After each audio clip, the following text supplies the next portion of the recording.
What's the scariest predator under the ocean? The crocodile? Huh, I don't think so. Loch Ness Monster? Please, it never existed. How about the Kronosaurus? Well, it is extinct, but you might be onto something. Let's take a look at what it'd be like if these creatures were still around today. First things first, what on earth was it? The Kronosaurus was a marine carnivore that lived in the cool, high-latitude Eromanga Sea. It covered vast areas of inland Australia between 90 and 120 million years ago, during the early Cretaceous period. Near-complete fossils of the creature were also found near Colombia, which is a country that has a noted connection to prehistoric reptiles and turtles.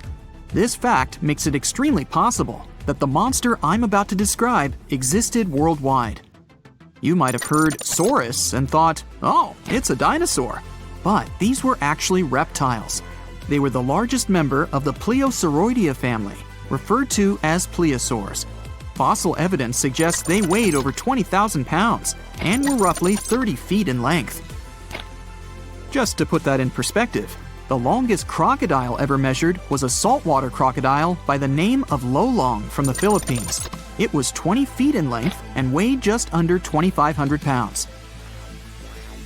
And that's still 10 feet shorter and incredibly lighter than the average Kronosaurus, making the crocodile seem like nothing more than a glorified goldfish in comparison. Despite its terrifying length, the most physically daunting feature of the Kronosaurus was its head. Its skull was about 8 feet long, which was actually proportionally large given the size of its body length. Anything that was unfortunate enough to end up inside the Kronosaurus's mouth may have been given false hope. After all, the teeth of the beast weren't actually that sharp. On second thought, I take that back. I wouldn't feel confident around a toothless snake, let alone being inside the mouth of this monster. But it's true that the Kronosaurus's teeth weren't sharp, especially when compared to other carnivorous reptiles, such as crocodiles and alligators. The teeth of this prehistoric sea creature were instead conical. This means that they were cone-like in shape. Unfortunately, this lack of sharpness didn't make them less dangerous. The teeth were enormous and could be up to 12 inches long from the crown tips to the bottom of the roots. This obviously meant that the Kronosaurus had an extremely powerful bite.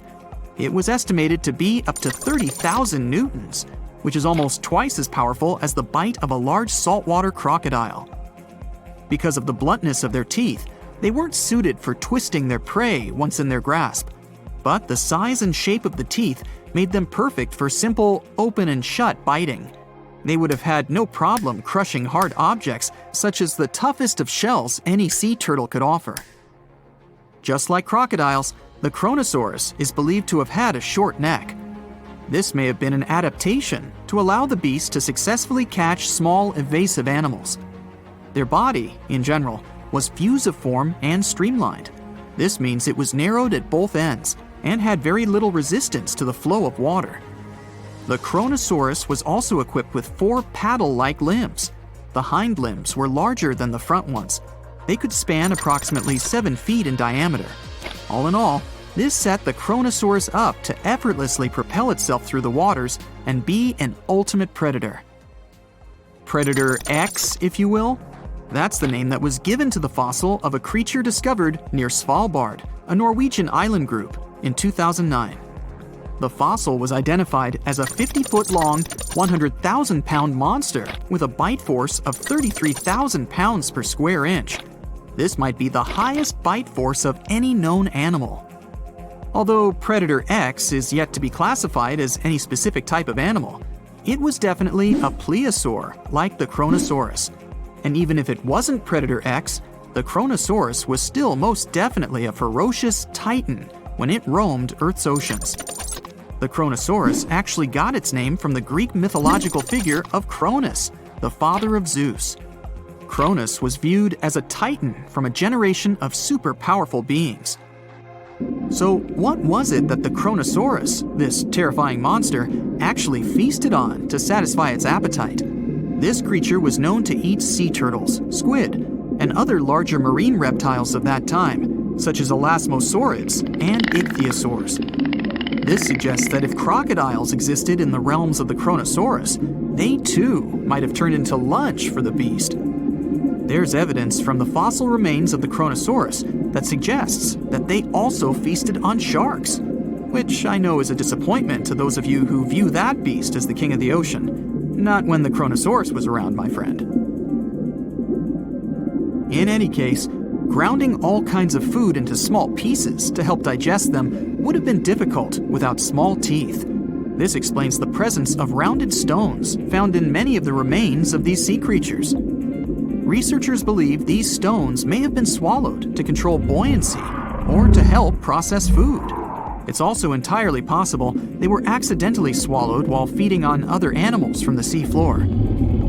As if the Kronosaurus even needed to be a meanie with its already existing power and size, there's also evidence to suggest that it indeed might have been. It turns out that after using all its impressive attributes to catch its dinner, the Kronosaurus first liked to play with its food, like a cat does with a mouse.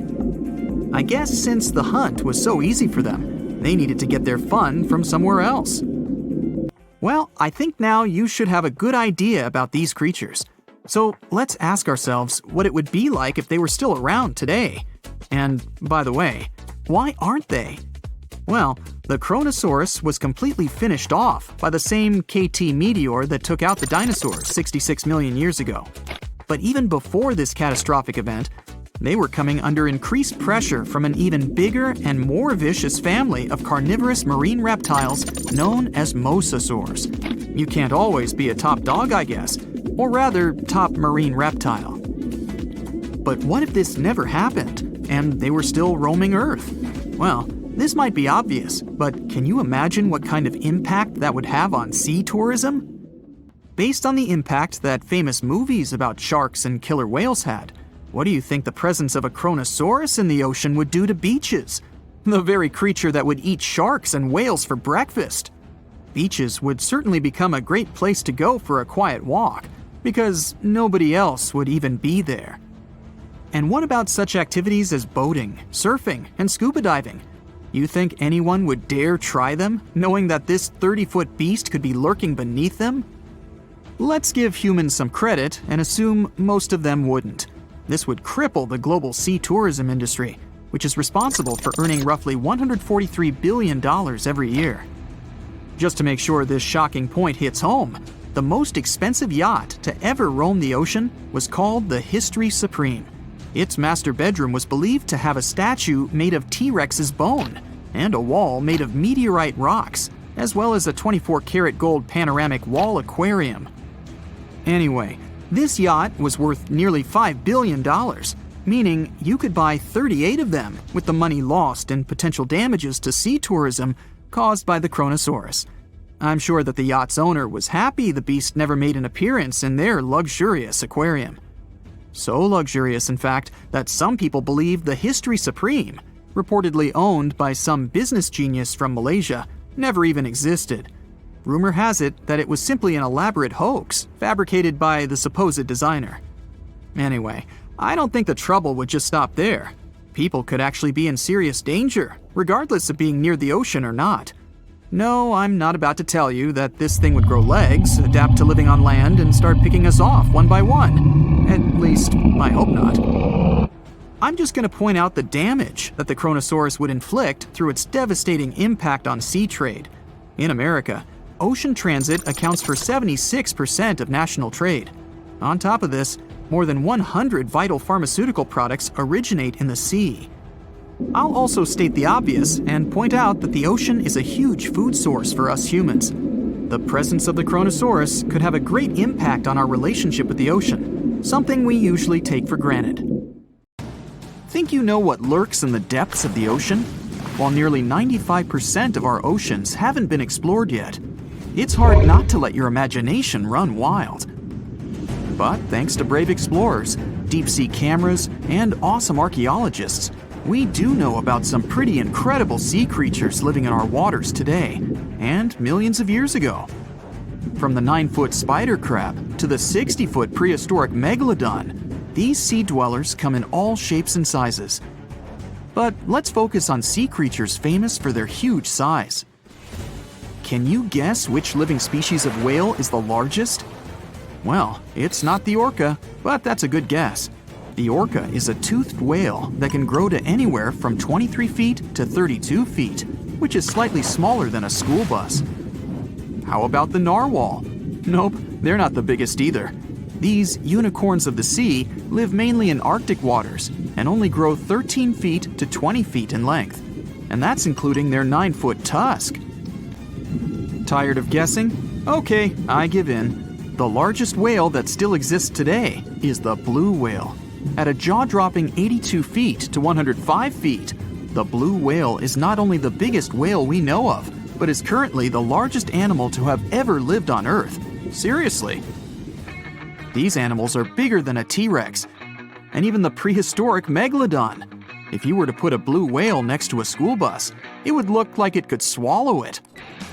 Think about that. According to National Geographic, a blue whale's tongue can weigh the same as an elephant.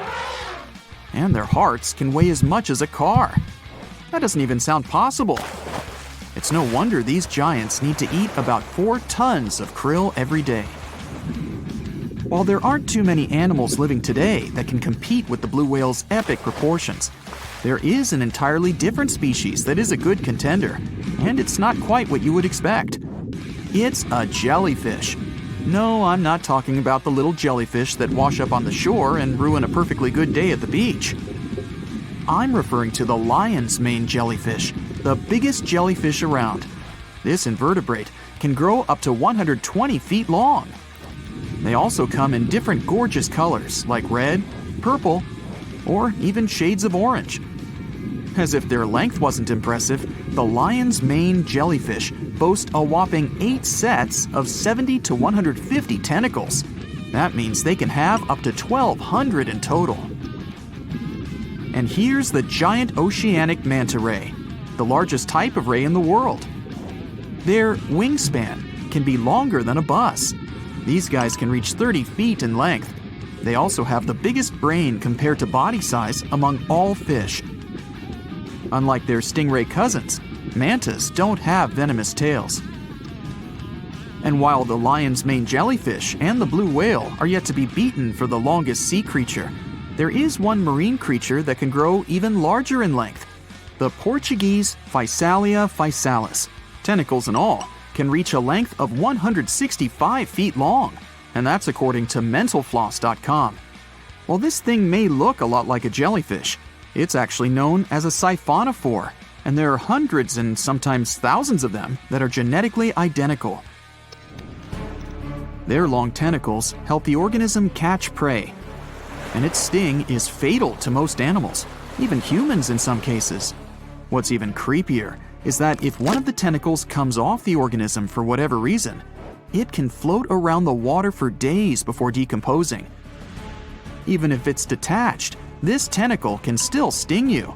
But don't go running out of the ocean just yet. Your chances of being hurt by a Portuguese Physalia physalis sting are pretty slim. However, if you do get stung, the side effects aren't pretty, with welts, stomach cramps, an elevated heart rate, and an upset stomach. While you don't want to go anywhere near these long creatures, they sure are pretty to look at. Check out all those colors. The Shastasaurus is the biggest marine reptile that has ever existed. These predators lived during the late Triassic period, about 210 million years ago. These amazing giants could reach lengths of up to 69 feet and weighed more than 75 tons. This made the Shastasaurus as heavy as a blue whale. And if you could stand this creature up vertically, it'd be as tall as a 7-story building. Despite appearances, the Shastasaurus was actually pretty slim for its size. Its ribcage was only 6 feet across. You'd think that this big guy was chowing down on other dinosaurs, but that's not the case at all. This reptile survived on a diet that consisted of small fish and cephalopods, like octopuses and squids. The Albertonectes is a bright representative of the plesiosaur family, meaning that this marine reptile had a small head on an incredibly long neck and large flipper-like limbs that helped it move through the water. These creatures occupied the seas around North America 76 to 70 million years ago. The length of this sea monster could reach 38 feet, with its neck taking up 23 feet of that length. Its neck was a true record breaker. It had a whopping 76 bones in it. No other animal known to humankind has had so many vertebrae in its neck. Scientists aren't sure why they needed such a lengthy neck. They might have used it to collect shellfish off the seabed, or perhaps it helped them capture their main prey, fish and squids. This aquatic reptile also had gastroliths in its stomachs. Some of them were as big as 5.5 inches in diameter. The Tylosaurus belonged to the mosasaur family. It dominated the shallow seas of North America about 85 to 80 million years ago. This was an enormous predator, with the biggest representatives reaching 45 feet in length. It had a narrow hydrodynamic body with a blunt, powerful head that the animal used to ram and stun its prey. Its body was equipped with agile flippers and a long tail decorated with a maneuverable fin. The Tylosaurus was a carnivore, and its diet included not only fish, turtles, and small sharks, but also other mosasaurs, plesiosaurs, and flightless birds. Meet Ophthalmosaurus. This prehistoric reptile thrived during the late Jurassic period and lived in oceans all over the world. Ophthalmosaurus weighed somewhere around 6,000 pounds and grew to approximately 16 feet long, according to newdinosaurs.com. That's about the same length as the beluga whale that exists today. It's too bad these guys went extinct before we had a chance to see them ourselves, as their cartoonish wide eyes and dolphin-like features are pretty darn cute. Of course, the Ophthalmosaurus evolved over time to become ophthalmologists, or eye doctors that we know today. No, that's just a lie. Just testing you. The Mosasaurus is a truly gigantic predator that dominated the seas all over the world about 66 million years ago. According to fossil evidence, some specimens could be more than 50 feet in length. This fact makes the Mosasaurus the biggest marine carnivore of its time. One of the most terrifying things about this creature was its crocodile-like head, decorated with literally hundreds of razor-sharp teeth, neatly organized in 2 rows on both jaws. The thing is that it was pretty challenging for the Mosasaurus to grab its prey in the water. That's why it had all these teeth, plus something special: pterygoid teeth anchored to the bones on the roof of its mouth. This made hunting and holding onto its prey much easier. The Styxosaurus belonged to the plesiosaur family and lived during the late Cretaceous period, around 85 to 70 million years ago. Upon first glance at this dinosaur, you might mistake it for a sea snake, and it'd be an honest mistake. Styxosauruses were about 35 feet in length, but over 16 feet of that consisted just of their long snake-like neck. They had a comparatively small body and weighed approximately 4 tons. Their mouths were full of razor-sharp cone-shaped teeth that they used to catch fish. They didn't need to chew their prey, thanks to the 200 small stones called gastroliths in their bellies that probably aided in digestion. At the same time, some scientists believe that the Styxosaurus used these stones to sink to the ocean bottom in search of particular types of fish. Looks kinda like Nessie to me. Now, the Mariana Trench is the deepest and probably the most enigmatic place on Earth, whatever that means. Bizarre creatures, such as deep-sea anglerfish, frilled and goblin sharks, barrel-eyed fish, hatchet fish, live in a crescent-shaped trench in the western Pacific. Just 3 people have ever descended down the Challenger Deep in the southern end of the Mariana Trench. There, at a depth of almost 11,000 feet, vents are bubbling up carbon dioxide and liquid sulfur. Mud volcanoes erupt under the pressure 1,000 times greater than at the surface. And so, it's no place I want to go. So bye! Get back in there. Alright, since you clicked, yeah, you're about to visit places no less mysterious and creepy than the Mariana Trench. Your first stop is Mexico, the Yucatan Peninsula to be precise. See those bottomless sinkholes filled with crystal clear water? It's fresh water that overlies salt water seeping from the sea. The sinkholes are called cenotes. The Mayans believed these natural wells were the gateways to the underworld. Thousands of cenotes, created by collapsed limestone bedrock, form one of the world's longest underwater cave systems. You can easily get lost in this tangled, mysterious network. Now it's time to visit the Caribbean. There, you'll get to a depth of almost 8,000 feet to see the Van Dam vent field. The hydrothermal vents fire out streams of muddy, scalding water, with the temperature reaching 400 degrees Fahrenheit. That's almost enough to bake a pizza. These mounds are made of talc, a substance you can find in baby powder. The Van Dam vent field is an oasis for odd species. One of those is kind of a creepy shrimp without eyes. Instead, they're equipped with patches of light-sensitive cells on their backs. Now, you don't have to travel far away. The next enigma on your list is also in the Caribbean. Just off the coast of Belize, there is a giant sinkhole. It's also blue. Yep, that's the Great Blue Hole. The thing is about 1,000 feet across and more than 400 feet deep. Once, a long time ago, this hole was a cave until rising waters filled it, making it collapse in on itself. The deeper you descend into the Great Hole's crystalline waters, the darker it becomes. You see tons of stalactite-filled caves, but don't even try to enter them unless you want to get hopelessly lost. Once you reach a depth of 50 feet, you notice the water shimmer. That's the invisible line dividing the sinkhole's salty top from the freshwater abyss.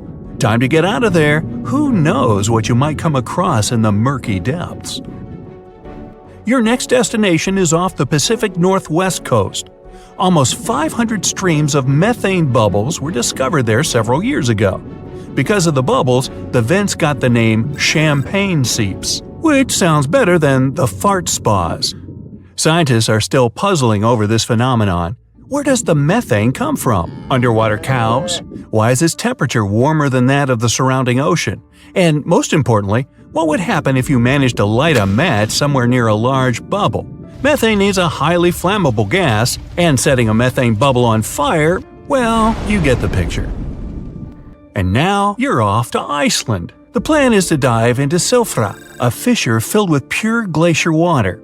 This 206-foot deep crack is the only underwater place on the planet where you can touch two continents at once. The deeper you go, the darker it becomes. The rocky landscape looks otherworldly. Divers who dare to visit this incredible place risk having their gear frozen, getting hypothermia, or not surviving whatsoever. After all, the water temperature in Silfra Fissure is about 35 degrees Fahrenheit year-round. Your next destination is Scotland. Okay, cue the bagpipes. If you dive in the Gulf of Corryvreckan, a narrow strait between two islands, you'll see massive underwater rocks and deep holes. They create the third largest permanent whirlpool on the planet, the Corryvreckan Maelstrom. The water moves through the strait at breakneck speed. It hits the underwater rocks, and the place looks like a pot with boiling water. The waves, created in the process, sometimes reach a height of 15 feet, and you can still hear the roaring whirlpool from 10 miles away. It's believed the Corryvreckan Maelstrom has swallowed dozens of sailors over the centuries. They were caught unaware by the ferocity of this natural phenomenon and pulled underwater in the blink of an eye. Okay, enough bagpipes. Your adventures are getting more and more extreme. You're heading for Antarctica. There, in the Southern Ocean, you'll find the Ross Sea Ice Shelf. Say that 5 times real fast. Later, not now. It's roughly the size of Spain, with the ocean underneath containing as much water as the North Sea. Once, scientists drilled all the way down through this enormous chunk of ice. Imagine their astonishment when they found life in those extreme conditions. The researchers came across dozens of mysterious species not known before. The most unnerving were upside-down swimming fish and overturned sea anemones hanging in the frigid waters. Hopefully, bizarre places with a notorious reputation don't frighten you. Well, too bad, because you're about to visit the Bermuda Triangle. It's an area between Bermuda, Florida, and Puerto Rico where planes and ships seem to vanish in thin air. For the first time, this place attracted a lot of attention in 1945. That's when 5 U.S. Navy planes disappeared during training. Before radio contact was lost, The flight leader said, "We're entering white water. Nothing seems right." After that, the planes with 14 men flying them disappeared. Even scarier, a rescue plane with 13 people on board never came back as well. Some people believe the mythical city of Atlantis lies at the bottom of the triangle. They claim its inhabitants use extraterrestrial technologies to sink ships and crash airplanes. Others blame rare and unexplored natural phenomenon, for example, magnetic anomalies, or massive pockets of flammable methane gas. There we go again. Then, if a bolt of lightning ignited a giant methane bubble near a ship or a plane, this could probably make it sink without a trace, except the smell. But methane is found everywhere all over the world, and it never behaves this way. Some experts aren't sure there's a mystery to explain whatsoever. Lots of busy routes pass through this area. No wonder more ships and planes sink there than anywhere else. Now, prepare some warm clothes. You're heading for the north again. Your destination is Cape Desolation in Greenland. Nice place. In 2012, Canadian researchers were sampling the water in that area, and their equipment came back to the surface with pieces of coral attached to it. That's how a cold water coral reef was stumbled across. These unique pinkish corals can easily go without sunlight and live in strong currents 3,000 feet below the surface. Another unique spot you can't miss lies between Greenland and Siberia. The Gakkel Ridge is the deepest and most remote portion of the global mid-ocean ridge system. In some places, it reaches the depth of more than 3 miles. It's only natural the darkest corners of this underwater world remain unexplored. Fascinating chemical reactions happening at the bottom of the ridge produce hot fluids rich in minerals. They spew, like freshmen at a rush party, from seafloor vents. And since these vents are isolated from the rest of the ocean, they're hot spots for bizarre creatures found nowhere else in the world. Your next stop is just off the coast of Cuba. Circular columns, paved floors, symmetrical stone structures. That's what the Cuban underwater city looks like. What happened there? Why was a large city abandoned at a depth of more than 2,000 feet? Lots of people believe those are the ruins of a long-forgotten civilization. But scientists have their doubts. They claim the lost city is nothing but a natural phenomenon that appeared about 5 million years ago. The disc and donut structures often appear around the areas of the seafloor where natural gases break free. Again with the gases. When you come to visit the Sargasso Sea in the middle of the North Atlantic Ocean, you won't find its shores. Instead, it's surrounded by powerful ocean currents. These are the same currents that turn the sea into a gigantic convention for dense brown seaweed. In the 19th century, a French ship was discovered in the Sargasso Sea. Its sails were set, but not a single crew member was on board. This mysterious disappearance made people believe the seaweed was carnivorous. The Sargasso Sea is indeed a weird place. It's always eerily calm and unnaturally warm, even though it's surrounded by the churning, freezing waters of the Atlantic Ocean. Could one of these bizarre places become a home to the largest marine predator ever, the Megalodon? The giant shark's teeth, some larger than an adult man's hand, have been found pretty much all over the world. But since these creatures preferred warm, shallow waters, they lived along the coastlines of all continents except Antarctica.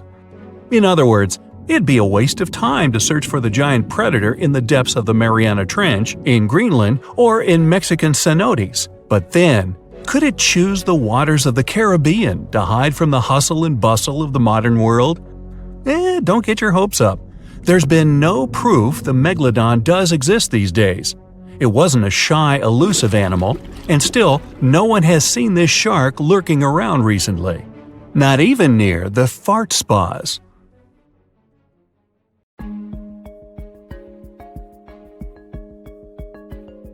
Welcome to Starbuck Island in the middle of the Pacific near French Polynesia. Even if the name brings to mind a strong coffee smell, you will find no frappuccino there. The island is uninhabited. It's also pretty tiny, just 5.5 miles east to west and about 2 miles north to south. The island is so small, New York City could fit in 18 such islands. Seems like there can be zero interesting things, but Google Maps have something to surprise you. A couple of months ago, there was a viral TikTok video about a weird saucer-shaped object found on Google Maps on Starbuck Island. The video racked up over 5 million views in 2 days. The creepiest part is that there's a long streak traversing almost the whole island. It looks as if someone had to brake with all their might, but failed, and it resulted in a crash of that saucer-looking vehicle. Could that be another possible proof that we aren't alone in the universe, and someone tried to visit us and couldn't drive very well? All these speculations are blood-chilling, and the users believe no one knew the true story behind those traces and the saucer. Little did they know that back in 2009, a group of explorers visited the deserted island. They made a couple of videos that were uploaded to the net. Thing is, the island didn't used to be that deserted. In the 19th century, Starbuck Island was used for guano mining. A tiny clarification here. Guano is bird and bat droppings. Yeah, droppings mining doesn't sound quite convincing, but guano is rich in phosphates, and phosphates have a lot of uses and can be used as fertilizers. So, since there were some people on that island, they had to construct a sort of temporary settlement, which they did. Now, back to Google Maps. Do you see that angle?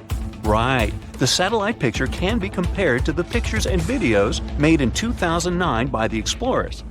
Another point proving that this weird object has a terrestrial origin is that there are some trees on the island, which is bizarre. These trees aren't native to coral limestone terrain, and they were definitely planted by people. Mystery solved. The saucer-shaped object is not an extraterrestrial vehicle, but what remains from a settlement. And the traces stretched out across the island? Who knows? But it's definitely nothing out of this world. Another TikTok user claimed they saw zombies on Google Maps. Let's see if this one is true. First off, the video scared over 1 million people who watched it. This TikTok starts with a view from afar, and as the user zooms in, we understand we're in Finland. Then we see an inscription. Alright, I surrender. Finnish viewers, help me out here. The next thing we see is a low-quality Google Street View image, and that shot sends shivers down my spine. It looks like a mass gathering of people, but they don't look quite alive. The image looks foggy and bewildering. Are these real zombies? Sure thing they're not. First off, let's deal with the inscription. It translates to English as "A Quiet People Spatial Artwork by this person." So, he is a Finnish dancer and choreographer and intended the silent people artwork to be part of his performance. But now it's an independent art piece. Fun fact, the silent people figures get changed twice a year, in the fall and at the beginning of the summer. They get all the clothes from donations. Bang! Another myth debunked. Right side 2, TikTok myths 0. Right, now take a look at that pic. Anything weird you've noticed? Right, it's a 3-legged girl. The satellite picture was taken in Croatia, but there's nothing to worry about. These are nothing but Google Maps issues. Thing is, the technology used for Google Maps purposes has a curious algorithm. Each object gets photographed several times, and then the resulting photos are stitched together to achieve the most accurate image. In most cases, it works, but sometimes it seems like the technology tries too hard, and it results in extra details and sometimes extra limbs people have in the photo. And if we're going to have a 3-legged race, then I'd bet on her. There's nothing that can escape the all-seeing satellite eye, right? On September 20th, 2022, a TikTok user posted a video about a plane found underwater on Google Earth app. The plane was found off the coast of Crooked Island in the Bahamas, not far away from Colonel Hill Airport. Now, let's see if that's true. The first thing we should keep in mind is that even Google Earth Help themselves admit the fact that the pic found in the app may be the result of several photos, either satellite or aerial, taken on different days and even in different months. The result of stitching might sometimes be a bit unpredictable. Remember the 3-legged girl? How could we forget? So, as you may have already guessed, this photo is nothing but stitching. The area with that plane was photographed multiple times in 2004 and 2005, then it was photographed 8 times in 2015 and a couple of times later. The most probable reason for this photo being on Google Earth is that these are the 2015 shots combined together. They say the reticulated python is the largest snake in the world and can reach a whopping 20 feet in length. There's a record of one such python found in 1912 that reached 32 feet in length. However, users found an even more staggering snake on Google Earth. On March 24, 2022, another mind-blowing video was posted on TikTok. The video got over 200,000 likes. Imagine the views! This time, the user claimed that a megaskeleton of the extinct Titanoboa was found on Google Maps somewhere in France. It was hard to judge from the image, but the skeleton was estimated to be about 100 feet long and could have certainly been the longest snake that ever existed, if the snakes had had such a skeleton in reality. So it's the number one reason why this one is not a snake. You see, snakes have somewhat thinner ribs, and the skeleton in the picture looks way more massive. Another curious thing about this skeleton is that it turned out to be made of steel. See what I'm driving at? It's not a real skeleton, but a stunning 425-foot-long art installation. It's called this French name, which means ocean snake in French. The installation was created by a Chinese artist, Wang Yongping, and it's free to visit. The cool thing about this installation is that it only appears with tides, so it looks like a real archaeological excavation. Well, the artist made a monkey out of millions of users. If you ever travel to France, you can go check this extraordinary piece of art. It's located in this place, not far away from that place. Sometimes, Google Maps shows something that never existed. Meet Sandy Island. For a long time, it was believed to be located near New Caledonia in the eastern Coral Sea.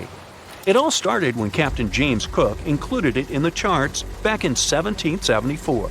He never visited it, but it was later included in several more charts as a precaution against reefs. At the time, it was standard practice.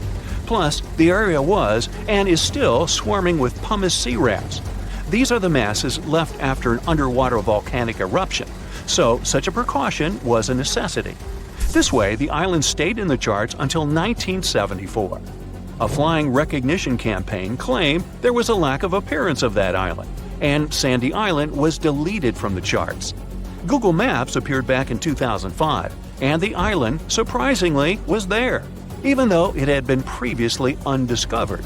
It got removed from Google Maps only in November of 2012. Now, there is nothing but black pixels, but there used to be a darkened sea area. Today, some specialists believe the whole situation with the island was just a copyright trap, which was a popular practice among cartographers back in the day. Those traps help cartographers protect their intellectual property. So, have you ever seen anything weird on Google Maps? Today, I'm going to tell you about creatures that had unique features which allowed them to grow to incredible sizes. They were some of the most impressive animals to have ever existed on our planet. The Argentinosaurus is a genus of sauropod dinosaurs that lived approximately 97 million years ago in what is now South America. Scientists think it was one of the largest land animals ever, with a length of up to 100 feet and a weight of up to 100 tons. A farmer stumbled upon a giant leg bone while tending his cattle. That's how he discovered the first fossils of the Argentinosaurus in Argentina in 1987. Further excavations uncovered more bones, revealing a massive dinosaur that would have dwarfed most other animals of its time. The Spinosaurus, meaning spine lizard, is a genus of theropod dinosaur that lived around 97 million years ago in what is now North Africa. It is believed to be one of the largest carnivorous dinosaurs to ever exist, with a length of up to 60 feet and a weight of up to 23 tons. The Spinosaurus is known for its distinctive elongated sail-like structure on its back. It was likely used for thermoregulation. It also had long crocodile-like jaws that were lined with sharp teeth. This allowed the creature to catch and eat large prey, such as fish, crocodiles, and other dinosaurs. The first fossils of the Spinosaurus were discovered in Egypt in 1912. The sperm whale, Physeter macrocephalus, is a species of toothed whale that is the largest toothed predator on Earth. It also has the largest brain of any animal species. It is found in oceans all over the world and can dive to depths of up to 7,000 feet in search of food. You can easily recognize sperm whales by their massive, block-shaped heads, which can measure up to 1/3 of their total body length. They have dark brown or grayish-blue skin and a distinctive wrinkled appearance. The Titanoboa is an extinct genus of a giant snake that lived approximately 58 million years ago. It is considered to be the largest known snake ever. It could grow up to 42 feet and weighed around 2,500 pounds. The first fossils of the Titanoboa were discovered in a coal mine in Colombia in 2004. This discovery meant a lot because it provided insights into the size and behavior of snakes during the Paleocene era, as well as the overall climate and ecosystem of the time. The blue whale, Balænoptera musculus, is the largest animal on Earth, measuring up to 100 feet in length and weighing as much as 200 tons. These marine mammals are found in oceans all over the world and can live up to 90 years. Blue whales have a long, streamlined body that is usually blue-gray in color with mottled patterns. They have a small dorsal fin and 2 pectoral fins that are about 1/3 the length of their body. Blue whales feed on tiny shrimp-like creatures called krill, and they eat a lot. A single adult blue whale can eat up to 8,000 pounds of krill in a day. The Leadsichthus is an extinct genus of large, bony fish that lived during the Jurassic period, approximately 155 million years ago. It is believed to be one of the largest fish that have ever lived. Some estimates suggest that it could grow up to 55 feet in length. The first fossils of Leadsichthus were discovered in England in the 19th century, and more recent discoveries have been made in other parts of Europe, South America, and Africa. Despite its enormous size, the Leadsichthus was a filter feeder, similar to modern-day whale sharks, and likely fed on plankton and other small organisms. The creature did it by simply swimming with its enormous mouth open, filtering water through its gills. The pterodostro is an extinct species of flamingo-like birds that lived approximately 35 million years ago. They were relatively small birds with a wingspan of about 2-3 feet. And they were known for their distinctive long, narrow beaks equipped with comb-like structures used for filter feeding. The pterodostro lived in shallow bodies of water, like lakes and lagoons, and mostly fed on small crustaceans and other tiny organisms. The animal filtered them from the water using the comb-like structures on the inside of its beak while swimming through the water. The African elephant is the largest land animal on Earth and one of the most recognizable ones. There are 2 species of the African elephant, the savanna elephant, Loxodonta africana, and the forest elephant, Loxodonta cyclotis. You can see them in various parts of sub-Saharan Africa. These creatures can be identified by their large size, gray skin, and long trunks. African elephants can grow up to 13 feet tall and weigh up to 14,000 pounds, depending on the species and gender. Something exciting and kinda unexpected popped out among the rocks of the Ica Valley in Peru. The bones of a really old whale that lived almost 40 million years ago. At first, no one was really impressed because the bones they found were big and weirdly shaped, so people just thought they were looking at giant boulders. I mean, that's cool too, but things got way better when they realized those were the remains of a very large ancient animal that roamed along the coast of ancient Peru. Plus, it was probably the heaviest creature that ever lived. Sorry, blue whale, I know you worked hard to get to the top.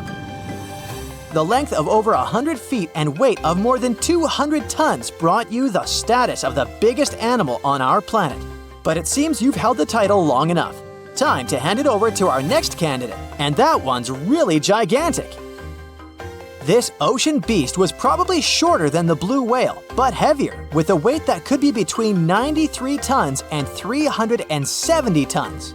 If it's closer to the higher number, it'll make Prehistoric the biggest animal ever known to have lived on Earth.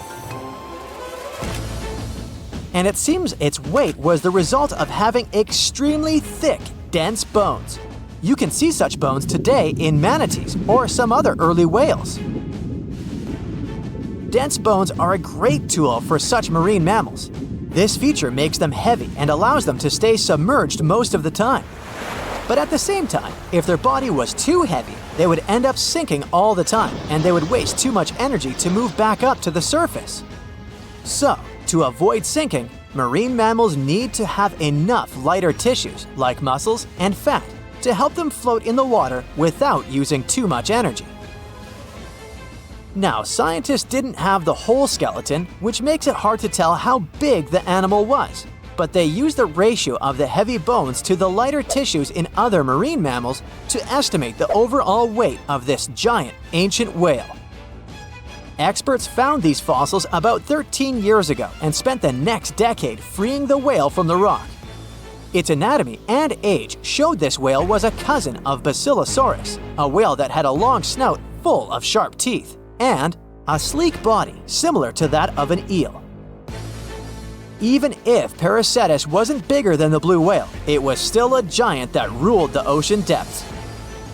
Unlike modern whales, there's a possibility that this ancient fellow was a predator that liked to go after bigger prey. And this also changes how we see the history of whales. Scientists used to think these magnificent creatures became really big about 5 million years ago when they started eating lots of small creatures. But here's the proof that giant whales existed even before that.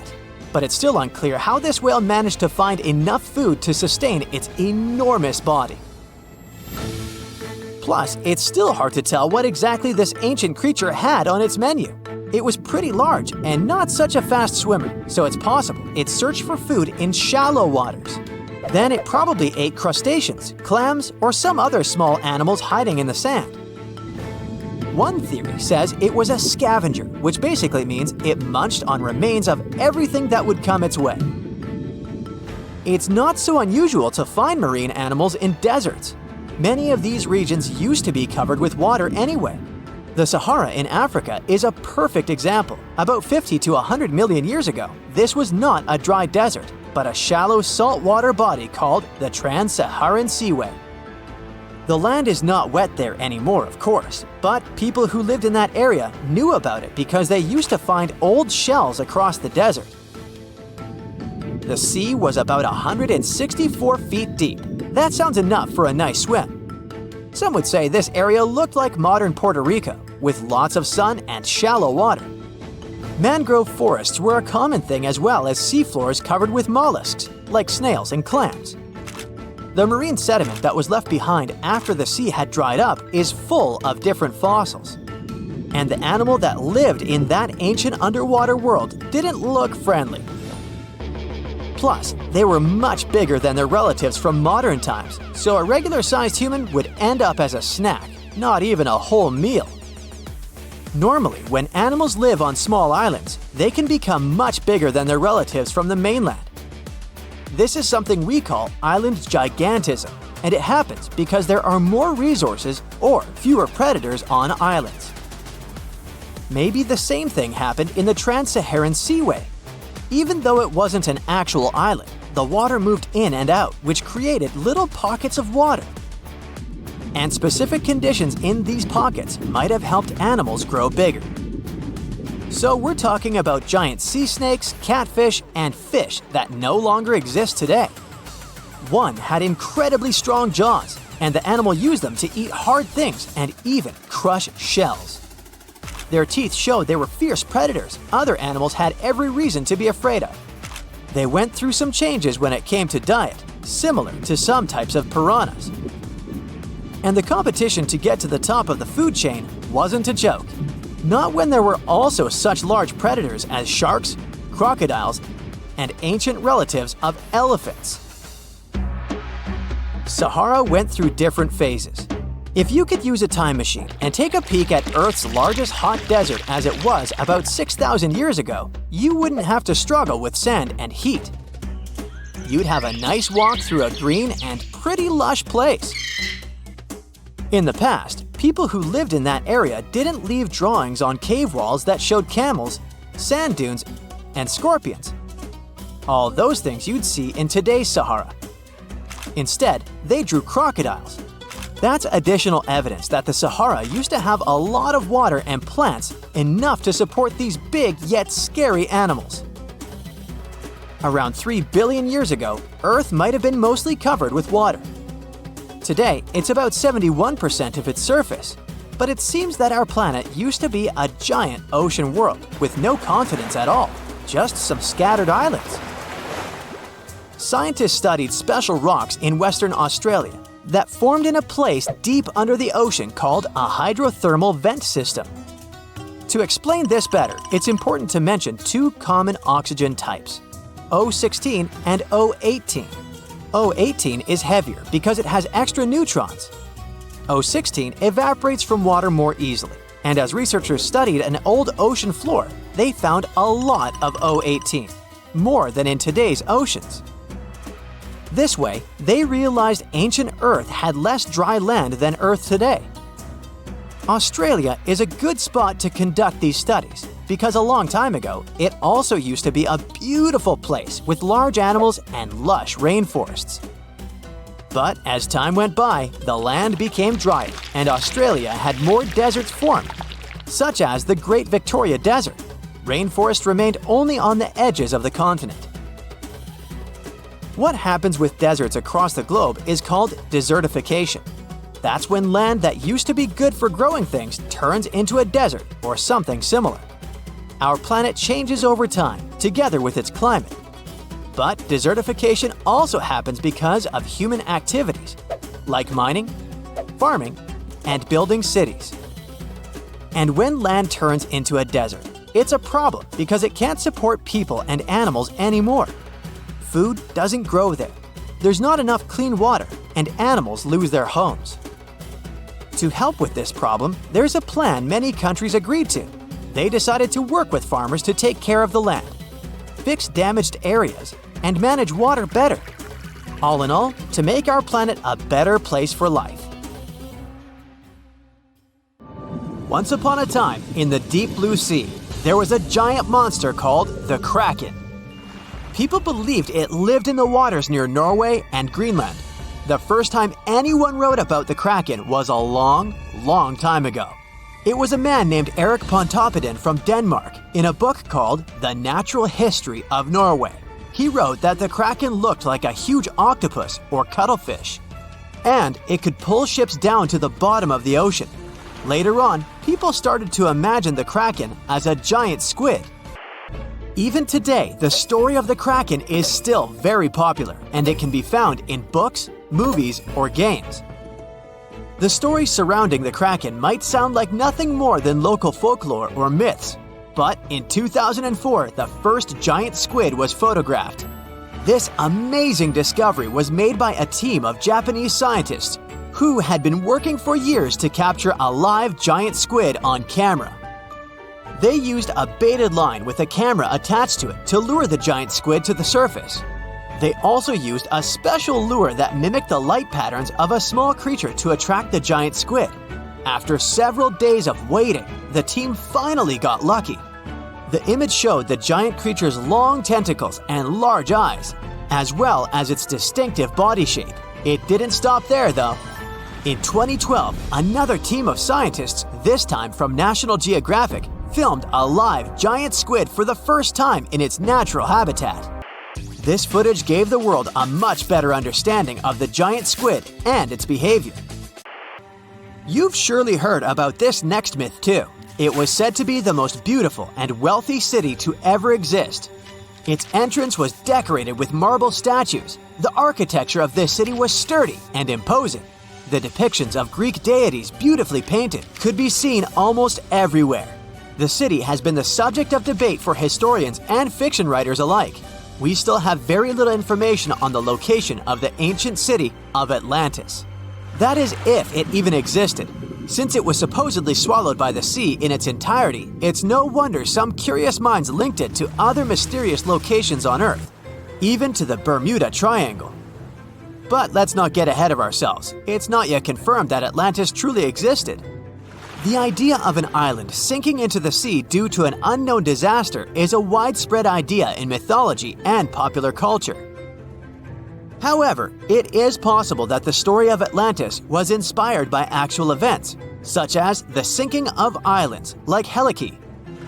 On this island, located in the Gulf of Corinth, there was a thriving ancient Greek city. It was known for its prosperity and wealth, and it was also an important spiritual headquarters for the Greeks. The city was home to a building dedicated to the immortal Poseidon, and it was believed that he protected the city himself. However, one fateful night in 373 BCE, a massive earthquake struck the region. The ground shook violently, and the city was swallowed up by the sea in a matter of minutes. The residents of Helike, unable to escape the disaster, all disappeared under the waves. The sinking of Helike was a great tragedy for the ancient Greeks, and it was seen as a punishment from the higher spirits. Many believed that the city's prosperity and pride had angered them, and they had punished the city by destroying it. The city remained underwater for centuries, and it was not until the 20th century that it was rediscovered by modern archaeologists. Today, the most part of the city is still underwater. While we're on the subject of Greek myths, we have to talk about the famous city of Troy. This was a legendary city in ancient Greece. Scientists believed for years that it had been made up by writers and philosophers. According to an ancient Greek legend, the city was founded by the Trojan prince Paris, who stole Helen, the wife of King Menelaus of Sparta, and brought her back to Troy. This event sparked a huge conflict between the Greeks and the Trojans that lasted for 10 years. One of the most famous stories from the Trojan conflict is the tale of the Trojan horse, a large wooden horse that the Greeks built and left outside the city gates as a gift to the Trojans. The Trojans, believing the horse to be a symbol of peace, brought it into the city. But inside the horse, there were Greek fighters who, once inside the city, opened the gates and let the rest of the Greeks in. The Trojans had no escape this time, and they were ultimately defeated. The city was rediscovered in the 19th century in modern-day Turkey. It's located near the Scamander River. Today, this region is an archaeological site and draws a lot of tourists each year. The following myth is indeed sad, but it might have some truth to it too. It is said that years ago, the Solomon Islands in the Pacific Ocean, there lived a man that was deeply in love with his wife. The woman, however, decided to leave him for another man and moved to the nearby island of Tionamanu. Heartbroken and filled with rage, the man sought out a curse to take his revenge. He set out on a journey in a canoe, determined to bring destruction to the island where his wife had fled. Upon arriving at Tionamanu, the man planted 2 taro plants. One he kept for himself. According to the instructions, once his own plant began to sprout, disaster was supposed to strike the island. And it did. The man watched from a mountaintop as a series of waves smashed into the island, causing it to sink beneath the waves. Tionamanu was a real place, but it's not entirely clear when it disappeared. It is said that waves alone could not have washed away this small but tall volcanic island. But an undersea earthquake could have probably done it. The island was balanced on the edge of an unstable underwater slope. The most reasonable explanation is that a huge earthquake shook the region, which made the weak foundation collapse and caused the island to sink beneath the waves. This island-sized landslide would have pushed a lot of water out of the way, which would have created a series of massive mega tsunamis. So, although those vengeful waves could have occurred, they were most likely the result of another event. And that sad man, with his curse fulfilled, returned to the Solomon Islands with his heart still heavy after the loss of his wife. We won't leave the ocean waves just yet, but we're heading over to Hawaii. A legend has it that once upon a time, there was a Hawaiian higher spirit named Pele. She was the protector of volcanic fire and was said to have arrived at the islands to flee from her older sister. To conceal herself, Pele hid in various hideaways on each of the islands until she finally concealed herself in a pit at Kilauea. This is why, according to the legend, Kilauea is known as Hawaii's active volcanic center today. The story may be visually stunning, but in reality, volcanism is caused by the superheated mantle that triggers a lot of melting beneath the surface of our planet. People also say that Pele's tears and hair can be found scattered around the volcano. However, reality has more to do with physics than with folklore. When lava cools rapidly, particularly when it gets quenched in water or a small amount of it flies through the air, it turns into volcanic glass. When it stretches and cools down, it can sometimes form tear-shaped droplets, or it can get stretched so thin that it begins to look like strands of hair. We know today that Hawaii is a volcanic region known for its fire mountains, with huge streams of lava shooting up from active vents. It's no wonder it became an ideal origin place for the story of two sisters and their sibling rivalry.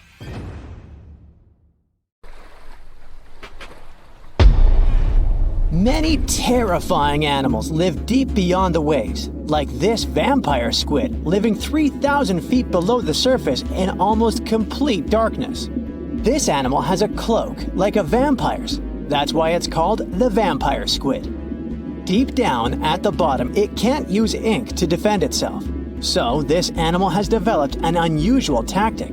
It glows slightly to scare away predators. If this tactic fails, the vampire squid can turn its body inside out, revealing tiny spikes. When you translate its scientific name, Vampiroteuthis infernalis, it literally means vampire squid from the nether. Despite its terrifying looks, it's a harmless ocean animal. This previous creature was not from space, but this object definitely is. Before Elon Musk found a way to reuse rockets, NASA would simply drop old ones after launching astronauts into space, most of the time in the ocean or deserts. In 2012, Jeff Bezos launched a mission to find the Apollo 11 rocket. They found it by using sonar, but it was in terrible condition. It was sitting on the bottom of the ocean, not far from the predicted site. They were able to rescue the engine and reconstruct two of them. The most famous lost city is Atlantis, but sadly, we still haven't discovered it. However, Heraklion was also just a myth until one British pilot saw something that looked like a city while flying over the Mediterranean Sea. He reported it, and 60 years later, a group of divers went there. They were shocked when they found an entire city underwater. It was loaded with artifacts that could tell us a lot about the history of the place. Now it's one of the best underwater archaeological sites in the world. It's believed that the rising sea caused the whole city to go underwater. The Titanic sank in 1912. The wreck was claimed to be officially discovered 74 years later. In reality, though, a fisherman found the Titanic 8 years earlier while fishing in the Atlantic Ocean. He was pulling out his net when he spotted a head stuck in it. Luckily, it was just a doll's head. Years later, after the fisher had passed away, his son sold the doll to a doll collector. She did a lot of digging and research on every person who had a porcelain toy on the Titanic. She found the owner of the doll. Ava Hart was on the Titanic and had a doll with her. Ava survived the catastrophe by a miracle, but her toy didn't. Hart even wrote about the doll in her journal, and every detail matched the toy found by the fisherman. The tripod fish lives deep in the abyssal zone, around 20,000 feet below the surface. It's adapted to such immense depths and uses its tripod fins to stay still on the bottom. This creature doesn't have big eyes, but even if it did, these eyes would be useless in the darkness. Instead, the tripod fish uses its fins like antennas to detect any movement in the water. This creature doesn't have much luck when it comes to its love life, so it had to develop unique tactics to reproduce. One fish can be both male and female. The next bizarre creature is the lizardfish. It has tons of razor-sharp teeth, a huge mouth, and really big eyes, which it uses for hunting. All this makes the animal look freaky. The lizardfish lives at depths of around 11,000 feet in the midnight zone, where there is zero light. This freak of nature basically eats everything it can fit inside its mouth, from small fish to other lizardfish. On the other hand, when they see other reptile fish, they probably fall in love instead, because finding mates at those depths is not an easy task. Like the tripod fish, the lizardfish can be both male and female at the same time. When you think of a river, you usually picture it on land. Still, nature is quite unpredictable, and it created a river flowing under the ocean in California. It's running at a depth of around 2 miles. This river has everything that an ordinary river has: sunken logs, trees, and rocks. And despite its uniqueness, it's not the only one in the world. There are also others in the Amazon and Greenland. A terrifying creature was discovered near Angola's coast by a remote operating vehicle. It looks like it doesn't have a head or a body. It was sitting at a depth of around 4,350 feet below the surface. After doing research, scientists concluded it wasn't anything from a sci-fi movie. It was just a cluster of siphonophores stuck together. In 2015, some random guy was diving in Caesarea, and something shiny caught his eye. He reached out, grabbed it, and realized it was a gold coin. After that, he examined the bottom and found out that there were many more.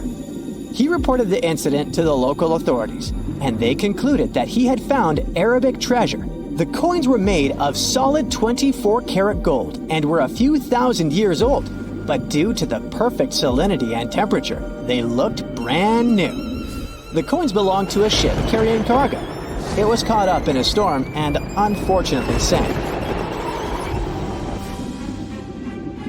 One of the weirdest things ever discovered was found in the Baltic Sea. It's an anomaly that looks as if it was created by a different civilization. It was discovered by Swedish researchers, and they basically had no idea what it was. They had to ask tons of other scientists for their opinions. When you look at this formation from above, it's 200 feet long and looks exactly like a fallen spaceship. It's hard to believe that it's a natural formation, but spoiler alert, it's totally made by nature because the Baltic Sea has gone through many erosions throughout history. Most likely, the bizarre formation is the result of these processes. A group of divers in Madagascar were shocked when they found this 7-foot monstrosity of a knife on the seafloor. The speculation started immediately, and many said that the knife was from some giants that had fought megalodons and lived on Earth thousands and thousands of years ago. That could make a nice story, but the knife is most likely a movie prop that was lost at sea. One of the ocean's most bizarre animals is the frilled shark. It's believed that this fish is the reason for all those sea serpent stories that sea explorers of the past wrote about.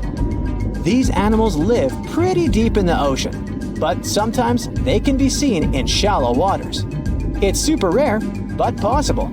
The frilled shark has a big mouth sporting around 300 teeth. It also has a long body that looks like a lizard's, and it is truly a unique species of shark.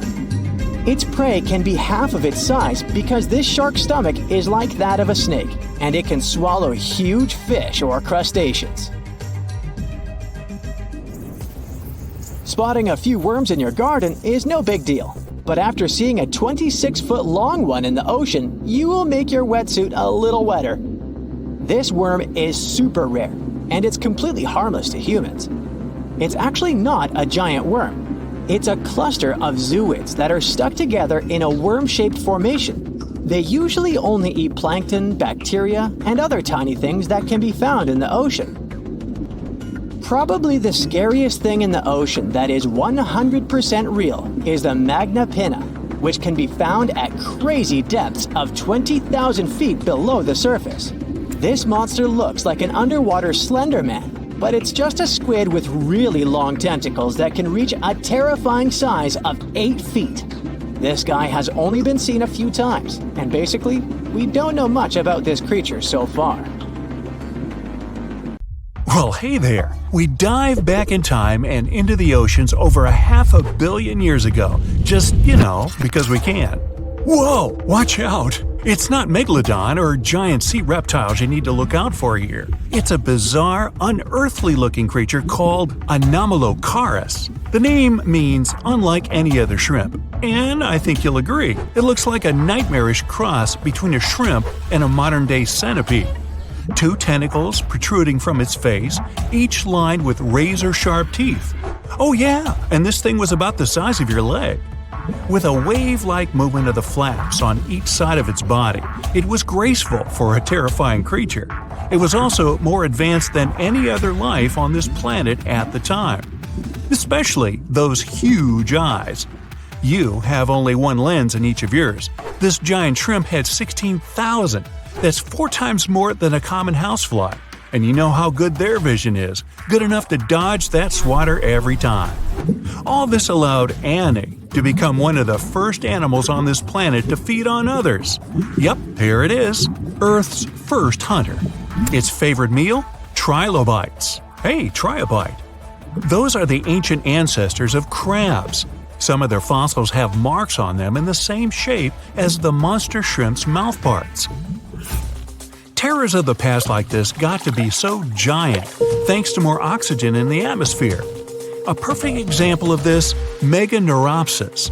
Imagine a dragonfly. Now make it as big as a cat, and with a wingspan longer than your arm. Megan, the monster-sized dragonfly, could easily grab other insects or even small animals, and she ruled the air with quick movements. Back then, there were still no large birds or other airborne enemies for this behemoth bug, so it was safe and free to grow as large as this planet would allow. Piranhas of the past were also jumbo-sized. Mega piranha was about 3 times the size of the river terrors we have today. Its bite force was about the same as a tiger's, and those striped kitties bite down 2 times harder than lions. That means it probably not only dined on other fish and any land creatures that, got too close to the water, but it could also easily crunch down on large turtles and other unlucky shelled creatures. And fun fact, modern-day piranhas bark like dogs when they're about to enter a confrontation. It actually sounds more like a frog's ribbit. But makes you wonder, what did this mega-sized ancient cousin sound like? A bear roaring? How about giant sea scorpions the size of your bed?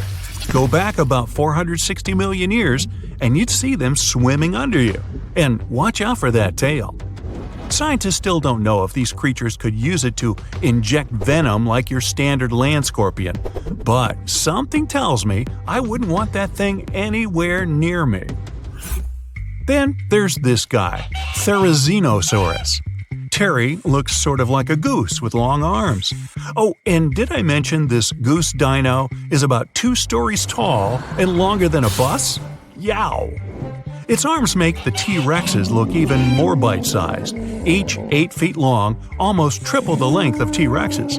And on the end, razor-sharp claws the size of your whole arm.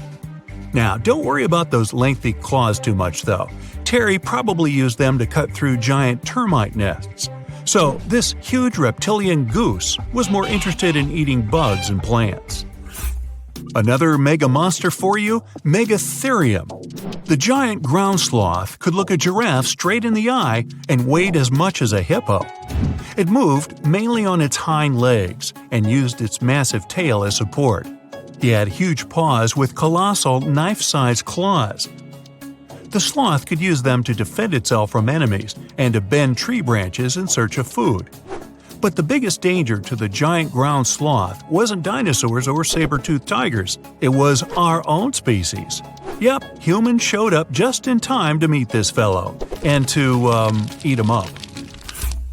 Titanoboa was a terrifying 50-foot snake, as long as the great Megalodon itself. It was also more than 2 times heavier than the heavyweight champion among snakes today, the green anaconda. Crocodiles were a regular on this serpent's menu. Titanoboa could swim 3 times faster than the fastest Olympic swimmer our species has ever seen. It was quicker and more dangerous in the water than outside it.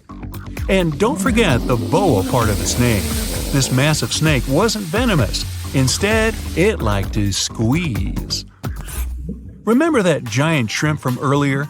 Well, Opabenia looks like its teeny-tiny finger-sized cousin. And instead of 2 toothy tentacles, this thing had a vacuum hose coming out of its face.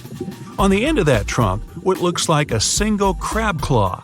Add 5 eyes and a mouth under its head, and you've got a recipe for something not of this planet. Only it is. This creature used its trunk like an elephant does. Its claw grabbed food from the bottom of the ocean and brought it up to its mouth. This thing is so weird-looking that, apparently, when the scientists who discovered it presented his findings to an audience, they all laughed as if he were joking. Now, a real-life monster, the Tully monster. From a distance, it looks a bit like Nessie, that long neck and teeth-lined jaws.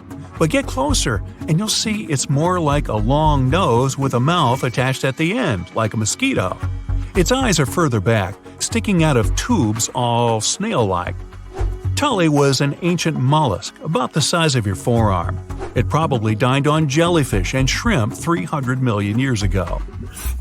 Thylacus smilus will put a smile on your face as long as you don't get too close. No, it's not a relative of the saber-toothed tiger. It was a marsupial, making it more related to a kangaroo than anything. And if you compare them to body size, its fangs were actually longer than a saber-toothed tiger's. And they grew continuously. As for that beard on its chin, that's actually all chin. The lower jawbone grew down to a point under the mouth. Those fangs were rooted to the skull, going way back to its eyes. When the mouth was closed, that bony beard protected the long, sharp teeth from breakage. Staganapolis, not to be confused with Minneapolis, might look like a big crocodile with a squished-in snout, but it was mostly harmless.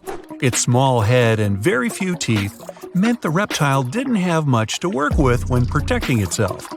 That's what all those armored scales were for, and no need for huge fangs or long rows of razor-sharp teeth when you're a plant eater. That beak-like tip on its nose allowed the stag to dig up plants. So, really, this reptile was more like a 10-foot scaly pig than a croc. Basilosaurus was a type of ancient whale that lived on our planet about 45 million years ago. Not quite as long as a blue whale, but this guy was still big enough to munch down on other whales and even sharks. Some people believe these monsters could still exist today. Eyewitnesses claim to have seen a giant sea dragon, and Basilosaurus fits the description. Plus, 90% of our oceans are unexplored. There's plenty of space to hide a sea monster. But scientists haven't found any fossils of this ancient whale younger than 3.7 million years. So, this myth is busted. Stegosaurus is one of the most recognizable dinosaurs that ever lived. It can easily be distinguished by those huge spikes on its tail and the bony plates on its back. It was twice as long as a giraffe and nearly 5 times heavier. But compared to its body size, it had the world's smallest brain. It was no larger than a dog's. Pelagornis had the largest wingspan of any bird ever discovered. It was twice the size of the largest bird today, the wandering albatross. Such huge wings made it hard for the bird to take off. It could only do so by jumping off cliffs. And when it finally spread its wings, this giant could only go about 40 miles per hour. The fastest bird today can reach speeds 5 times that. The stonefish. Stonefish aren't going to win any beauty contests, unless the pageant is for best rock look-alike. Their tiny unreflective eyes and rough skin blend in perfectly with their environment. A large head, an even bigger mouth, and a home full of, yeah, it's rocks. And just because you're on the beach doesn't mean you're safe. Stonefish can survive for 24 hours out of the water. Stepping on one, or even handling one, won't be that fun. Their dorsal fin spines have extremely strong venom. It shoots out when they get stepped on, and it can lead to paralysis or even heart failure. You'll need help fast. No wonder they're one of the most dangerous creatures in the water, or anywhere. Be careful when scrambling around rocky areas. They love to play hide and seek. The deep-sea dragonfish. If there were a prize for the most hideous fish in the ocean, the deep-sea dragonfish would win. With slimy, scaleless skin, massive teeth, and a face only a mother could love, this bad boy of the sea is nothing to mess with. It likes to swim between 700 feet and 6,000 feet below the surface of the ocean, where the waters are the darkest and coldest. Along with some other creatures on this list, the deep-sea dragonfish relies on its bioluminescent body parts to catch prey. It also uses its hanging appendage, which boasts a little red light on the end, coming out from its lower jaw. Many fish mistake this little light for prey, luring them right into the jaws of the deep-sea dragonfish. Very clever dragonfish. Very clever indeed. The Fangtooth. The Mariana Trench is an underwater trench with a depth of 35,000 feet, nearly 7 miles below the ocean's surface. Let that sink in. While scientists know the Mariana Trench exists, it's one of the least explored places on Earth. It's also the deepest area of Earth's oceans. And although many creatures down there probably haven't even been seen by humans yet, scientists have had the creepy pleasure of getting to know the Fangtooth. The Fangtooth fish shamelessly lives up to its name. Just look at that thing. The Fangtooth is carnivorous and feeds on just about anything it can find that gets caught in its sharp-toothed mouth. These fish rely on their contact chemoreception to find prey. In other words, they can sense chemical residue that comes off of other living organisms in the deep sea. This is because they don't have any light-producing cells on their bodies, unlike many other deep-sea fish. On top of all that, it's pretty dark down there, so whatever crosses their path, they chomp on. While these guys look pretty scary, they're not a threat to humans. They only grow about 7 inches long. Even so, I wouldn't want to run into one of these things during a relaxing swim in the ocean. The Dunkleosteus. Strangely enough, this prehistoric fish, known as the T-Rex of the seas, had no teeth. Those were replaced with bony plates that allowed it to have the strongest bite among other monsters of its size. The goblin shark. If you thought the movies about sharks were scary, this next deep-sea creature will make you swear off going for dips in the ocean forever. However, it lives 3,000 feet underwater, so you'll never likely see it face to face. The goblin shark looks like a cross between a shark and a creature from your worst nightmare. These sharks boast a protruding sword-like snout with a jaw that juts out to match. Unlike other sharks that have more of a gray hue, this creepy thing looks not so pretty and pink. Aside from their scary demeanor, what do scientists really know about the goblin shark? Well, not much, except that they can grow up to 18 feet in length. Looks like there's still a lot to learn about these guys, if you dare to. By the way, did you know that sharks don't sleep? Many species have to keep water moving over their gills to get oxygen, so they can't fall into a deep sleep like we do. That's why they stay half awake during rest. Typically, sharks don't even close their eyes. The cookie cutter shark. This shark is a living horror, with lower teeth being big and sharp, while the upper ones are much smaller. When its teeth fall off, the shark eats them to maintain calcium levels. Pretty smart solution for a shark. The frilled shark. Studying the frilled shark is like looking through a portal back to prehistoric times. That's because scientists think that these eel-like sharks haven't changed much since their oldest ancestors roamed the deep sea waters, so they're sometimes referred to as living fossils. These sharks' mouths are filled with a terrifying 25 rows of backward-facing sharp teeth, 300 in total. They're designed to grasp prey and hold them tight so they can't get away, according to early studies of the shark conducted in 1884 and published in the Bulletin of the Essex Institute.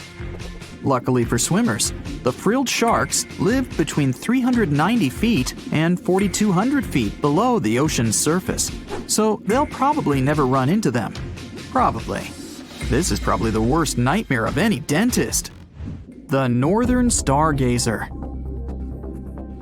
Take a look at this cutie. The northern stargazer is definitely not something you'd wish to see on the ocean floor. This horrid creature hides its body under the sand, leaving its face above to wait for prey. the tasseled wobbegong. Here's another carpet shark on our list. It lies low on the bottom of the sea and patiently waits for its prey to come by. The Australian ghost shark. The Australian ghost shark isn't really even a shark, but a very bony fish. It's also a living fossil. It hasn't changed within the last 400 million years. Believe it or not, sharks and humans have a common ancestor that lived around 440 million years ago. Even though we both evolved in our own way, there are still some signs of that connection. For example, the genome of an elephant shark is very similar to humans. The Leopleurodon. This list of terrifying creatures would be incomplete without mentioning the terrifying and prehistoric Leopleurodon. This carnivorous marine reptile existed during the Colovian stage of the Middle Jurassic era and ruled the waters at 9 feet in length. Scientists believe Leopleurodon thrived in this deep-sea trench because of its ability to swim long distances and its 4 paddle-like limbs. While they probably weren't able to propel themselves toward prey like other animals of the area, they did manage to accelerate and attack very ruthlessly and efficiently. Additionally, they relied on their long snouts to smell prey, which leads scientists to believe they didn't rely on sight for hunting. This means they could have thrived in the dark Mariana Trench. Around 150 million years ago, Leopleurodon became extinct due to competition for prey against other thriving marine reptiles. And I think I speak for all of us when I say, thank goodness for that. Considering that scientists have only explored 5% of the ocean floor and found some of the scariest sea creatures imaginable, one can only dream of what other animals reside in the deep sea waters. Perhaps it's best to keep them in your imagination. Am I right? The megamouth shark. This shark is a filter feeder, and it's friendly to humans, although its huge mouth can look quite threatening. Like basking sharks, it swims with its mouth constantly wide open, as if it were on Twitter. The gulper eel. This deep-sea eel has an easily distended belly that allows it to swallow prey twice its size in a single monstrous bite. They have very unusual jaw shapes and can reach about 2 to 3 feet in length. Do you see that large log near the ocean floor? Maybe it's part of an old ship. Treasure, gold, diamonds, I'm rich! Well, as you get closer, you notice something. It's swimming! It's not a shark or a dolphin, it's a saltwater crocodile! Now don't panic. If you bump into one of these reptiles in the sea, it's unlikely it'll think of you as food. Crocodiles have a special valve in their throat that stops them from drowning underwater, but that doesn't mean they can't bite. Usually, they're heading to a nearby island, and the quickest way there is to body surf. They can't really take the ferry, you know. Watching one from a distance should be okay. Just don't swim to shore right away. They love to ambush their lunch in shallow water. If there's one time I'd want to see a great white shark, it's when I'm diving with crocodiles.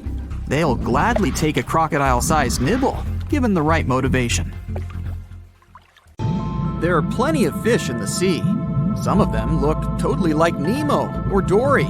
Then there's the butterfly fish and fancy guppy, which is indeed really fancy. And then there's... what on earth is that?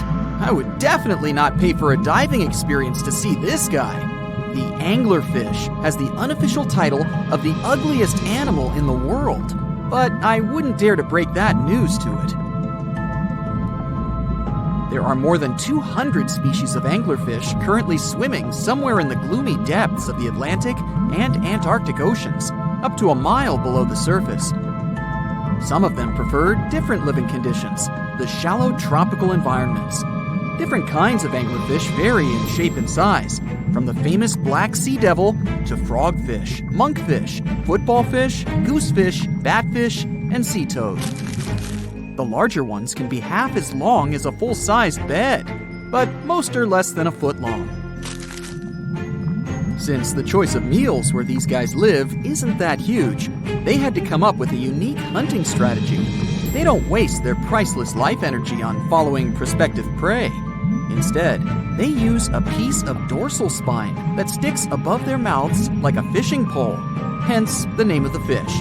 There's a sac of bioluminescent bacteria that glows brightly in the dark at the end of that rod. The light lures prey, and all the anglerfish has to do is wait, and then enjoy its lunch delivered right to its mouth. Their bodies are pliable and huge, so they can easily swallow prey twice their size. Deep-sea anglerfish eat whatever they can find. Species that live in more shallow water aren't picky either, and can eat anything from shrimp to snails and small fish. Only female anglerfish have the cool fishing rod feature though. So what about their males? Finding a soulmate deep under the sea isn't that easy. I mean, literally, there's no light down there. Plus, there are frigid temperatures and low oxygen levels. Anglerfish can't afford to go on many dates in those conditions, so they mate for life. And before you go aw about it, I have to tell you, they do it in quite a special way. Male anglerfish are much smaller than their ladies. The contrast is so striking that when researchers first got interested in their love life, they thought those males were actually the offspring, or larvae, hanging out next to their moms. Certain anglerfish male species have receptors that alert them that there's a female nearby. After they mate, the male bites into his woman and stays attached to her head, belly, near her tail, and other areas he can access. While they morph together forever, the female fish gets the male's cells, DNA, and reproductive organs, but loses her immune response cells. The male gets free permanent housing and nutrition. Given the current real estate prices, it sounds like a dream. But that accommodation is shared by up to 8 males, and they can't move out if they ever feel like it. You're unlikely to meet this deep-sea fish in real life, but if you meet an anglerfish in your favorite video game, remember that you can easily outswim it and make it kinder to you with tranquilizing arrows. Once you befriend it, the anglerfish can be your scout and help you discover new areas with its bioluminescent pods. Back in the real world, down in the twilight zone of the ocean, about 650 to 3,300 feet down, the anglerfish isn't the only creature you're lucky you'll probably never meet. Many of the locals look like they come straight out of science fiction or horror movies, but that's because they had to adapt to this dark, deep world. I did my best to get you prepared for the creatures you're going to meet, starting with the common Fangtooth. They spend most of their lives deep down, but at night, they move toward the surface to snack. These guys are more active than most other deep-sea dwellers. They don't wait for food to come their way, but actually follow it, and then get it with their long, hungry teeth. They don't have a built-in light bulb like the anglerfish, so they've developed a great sense of smell and use as much sunlight as they can get there in the depth to get around. Sometimes, even the shadow of a passing by prospective prey is enough for them to switch to action mode. And though they don't look too charming, they're completely harmless to humans if you ever run into one of these guys. Stoplight Loosejaw sounds like a great name for an alternative band, but it's actually another deep-sea resident with sneaky hunting habits. It has special light-producing photophores under each eye. They emit green and red light like a stoplight, hence the name of the fish. Unlike other fish, these guys hardly ever leave the twilight and midnight zones. Their lower jaw is a quarter of the total body length, and the stoplight keeps it open all the time, hoping to get some lunch. It looks like a ferocious predator, but mostly prefers zooplankton, with an occasional dessert of shrimp, krill, and fish. I'm sure you didn't expect to meet a hybrid of an eel and a bird, but here it is! The slender snipe eel has a beak, much like that of a bird, with curving tips. The beak is equipped with tiny hooked teeth that the eels use to catch the antennae of delicious shrimp. And it sure is slender, stretching up to 5 feet and weighing only a few ounces. Scientists don't know all of this guy's secrets, since it's pretty tricky to study in their natural habitat. But it looks like they only produce offspring once in a lifetime, and then pass away. Glass squids like to take it easy in life, and literally go with the flow. They're filled with a solution which is lighter than water, so they don't have to make any effort to move around the deep sea, looking for food and partners. These creatures are transparent, so they blend into any landscape and don't even cast a shadow while moving. Talk about a great survival tactic. If danger finds it anyway, it can transform into a lumpy ball, pushing its head and tentacles into its mantle cavity. It can also release ink into the mantle and go from transparent to black. The same ink can protect it against hungry whales and seabirds. Another tactic they use to scare off predators is to activate their light-emitting organs around their eyes. I'm getting hungry. Maybe I can snack on this sea cucumber. Ouch, it's moving! So I guess it doesn't belong in a salad after all. These soft-bodied fellows live in all parts of the ocean, from shallow waters to the deep underwater world. Most of them slowly move around with their tiny feet, but some crawl around by flexing their bodies. Sea cucumbers can shed their internal organs when there's a predator approaching. Those sticky organs distract the intruder, and the happy cucumber moves on and just grows the organs back. What's that glistening in the distance? Looks like someone dropped gems in the water. That's a sea sapphire, also known as the most beautiful animal you've never seen. Some males of this type of copepod can change color from deep blue to purple, red, or gold. 1 second later, it's gone. And it's back, shimmering bright. The secret to this magic is that their bodies are transparent and reflect light differently at certain angles. It looks like it's their way of communicating between each other and attracting mates. Female sea sapphires don't have the same superpower, but their eyes are bigger compared to males, probably to spot them from a distance. Males roam wild and free, and their ladies stay in the crystal palaces of strange barrel-shaped jellies called salps. Wanna high-five a sea creature? Well, put your hand up for the Tasmanian red handfish. This fish doesn't swim like a fish. It walks. It uses its flipper-like hands to stroll around on the ocean floor. These bottom walkers are disturbed by swimmers and boats a lot. Some people even want to take them home as pets. I think it's better to just give them a wave and swim on by. The vampire squid. Its species name is Vampiroteuthis infernalis, which translates to vampire squid from hell.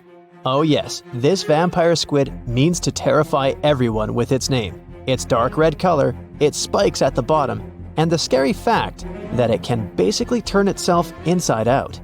The vampire squid loves putting on a good show, but it's as harmless as a kitten is to humans. It's as if Dracula scared the pants off you, but he didn't have blood-sucking fangs. The vampire squid feeds on food particles from plants and animal matter floating near the ocean's surface. Since they're not predators, they need good defensive strategies, and their vampiric look is designed to ward off large creatures who want to eat them. Turning themselves inside out is a defensive mechanism since the spiky areas in the inner skin are more intimidating. They also shoot out a substance that does not have color, but is packed with bioluminescent particles to distract predators. The vaquita. Going out on a boat off the coast of Mexico sounds like the perfect vacation. The sun, the blue water, the most endangered sea creature. Wait, what? The vaquita isn't dangerous, but don't expect it to stick around to say hello or sign any autographs. It's incredibly shy. This little cow, that's what it means in Spanish, is one tiny sea mammal. With those black markings around its eyes, it looks more like a sea panda to me. Seeing one should make you feel very special. They're on the brink of extinction, mostly because they got caught by accident in fishing nets. It's estimated that there's only 10 left in the wild. The blue dragon. This little creature looks like something out of a kid's fantasy movie. It's called the blue glaucus, casually referred to as the blue dragon or blue angel. It can be found in many places, the Atlantic, Pacific, and Indian Oceans. It's kind of a mollusk and it only grows to be about an inch long. What you think is the back is actually the mollusk's bright underbelly. It regularly floats on its back so that its blue colors help it camouflage with the water's waves. The blue dragon isn't just pretty, it's also smart. It usually feasts on Portuguese man-o'-wars, also known as Physalia physalis. The blue dragon stores their stinging cells for later use, in essence, stealing their defensive mechanisms. When the blue dragon is threatened, it releases those stinging cells it stored, directing them at an enemy to sting them with more power than the Portuguese man-o'-war would have been capable of. As they can store a huge amount of stinging cells, they can be a threat to humans. So, if you find one, don't pick it up. It's best to admire it from a distance. The barrel-eye fish. If you ever wanted to have Superman's X-ray vision, looking at the barrel-eye fish will make you feel like you gained that superpower at some point in your life without even realizing it. The barrel eye has a transparent head, so you can see how their eyes and brain look inside. This magnificent creature lives in the deep sea. This is the lowest level of the ocean, where strange creatures roam in near-freezing temperatures and constant darkness. They're exposed to water's pressure that's almost 1,000 times that of the surface. If the idea of the deep sea sends a shiver down your spine, stay tuned to learn about another of its creatures later on. The barrel-eye fish can be found in the Atlantic, Pacific, and Indian Oceans. You might be wondering, why oh why would a fish have a see-through head? And that would be a fair question. Since the species was discovered in 1939, it was believed that the fish's eyes were set to see straight ahead and couldn't move. So it was assumed that they had tunnel vision. Scientists Bruce Robinson and Kim Reisenbichler from the Monterey Bay Aquarium Research Institute recently discovered that the fish can move its eyes vertically to see through the top of its translucent head, thus noticing if there are predators or prey nearby. The transparent head also allows more light to enter so they can detect prey better. It's believed that the barrel-eye fish eats jellyfish and small fish species. If you dive in the ocean at night, you might be lucky enough to see how orange ball corallomorph blooms in the dark. But make sure to be quick because as soon as you turn on your flashlight to take a good look, it will retract its tubes back into itself. The Megalodon. The whale shark isn't the biggest shark known to humans. If the entire shark species were a kingdom, the prehistoric Megalodon would be the ruler of the sea. Megalodon roamed the ocean a long time ago. About 15.9 to 2.6 million years back between the early Miocene and late Pliocene eras. While they've long been extinct, people are still amazed to learn about these gigantic sea beasts. Megalodon could reach anywhere between 45 feet to 60 feet in length with jaws more than 6 feet wide. A fossil of a tooth that once belonged to a megalodon measured at 7 inches. Needless to say, I'm pretty stoked that these guys have long been extinct. But there's still some adventurers out there hoping to meet this monster one day. The Dumbo octopus. This adorable creature, or creepy creature, or however you want to see it, is officially called Grimpoteuthis. More casually, it's referred to as the Dumbo octopus, named after the Disney character. Though Dumbo, the elephant, not the octopus, was teased for his big ears, it's highly unlikely that this adorable octopus gets teased by its water neighbors. They are the deepest living octopuses, living in the deep sea, and you know how scary that place is. They're only about 8 inches tall and spend their days hovering just above the seafloor eating snails, worms, and other food they find in the current or near ocean vents. There are nearly 17 species of Dumbo octopus, and they all have differences in height, color, and body parts. If you can't get enough strange animals, you'll be glad to learn that the deep sea has barely been explored by humans. So keep an eye out. There are bound to be more fascinating animals discovered in the deep in the future. The sea angel. These creatures might look and sound pretty cute, but their diet is far from sunshine and lollipops. Their favorite food are sea butterflies. They lay mucus traps for them and wait in ambush. The squat anemone shrimp. This shrimp is tiny, only 0.5 inches. It's also known as a dancer shrimp because of its peculiar behavior. When agitated, it raises its bottom above its head and does a little dance. Divers also say it readily jumps on their hands and cleans them. The coconut crab. This guy may look pretty creepy, especially when the sun goes down. Mature coconut crabs are around 3 feet in length. Their preferred foods are coconuts, but they can also hunt down lizards and even large birds. The slender snipe eel. Slender snipe eel is a slim and long creature that's still a mystery for marine scientists. It's 4 feet long and it has at least 750 bones in its spine, which is much more than any other animal in the world. The sea pen. Sea pen is 7 feet long and it has a lot of varieties, but most of them look indeed like a pen or a quill. The similarity is even more striking when the animal has a water-filled bulb that anchors it to the floor. The Persian carpet flatworm. This creature looks indeed like a carpet, despite being very small by comparison. It's only 4 inches long, able to become both male and female. It doesn't really mate with other flatworms. Rather, it fights them for the right to bear posterity. The flamingo-tongued sea snails. Tourists love these extraordinary snails for their pretty colors, thinking it's a shell, but in fact, the shell is quite dull and hidden underneath colorful soft tissues. They eat softer, toxic parts of corals and store their toxins to protect themselves. Most of the ocean is still shrouded in mystery, whether we're talking about dark corners or creatures that are hiding in the depths. But sometimes, it gives us a peek into scary things it hides in its cold, dark depths. Like when you hear on the news that there are some deep-sea creatures washed ashore after a powerful storm once again. Some just look weird, while others are real monsters that live at depths of more than 3,300 feet.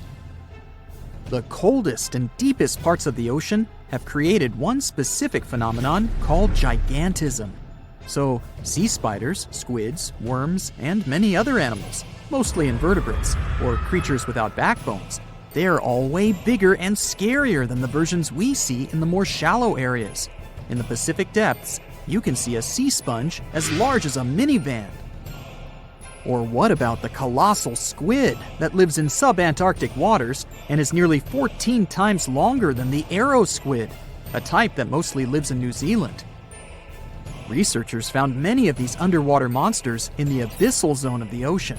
Back in 2021, the researchers showed images of the giant phantom jelly. It was at a depth of 3,200 feet. Its tentacles were 33 feet long. Wow, I wouldn't like to face that one on the beach. It probably eats only small fish and plankton, but it can swim to depths of more than 21,900 feet. And down there, this giant jelly doesn't have enough food. How does it survive then?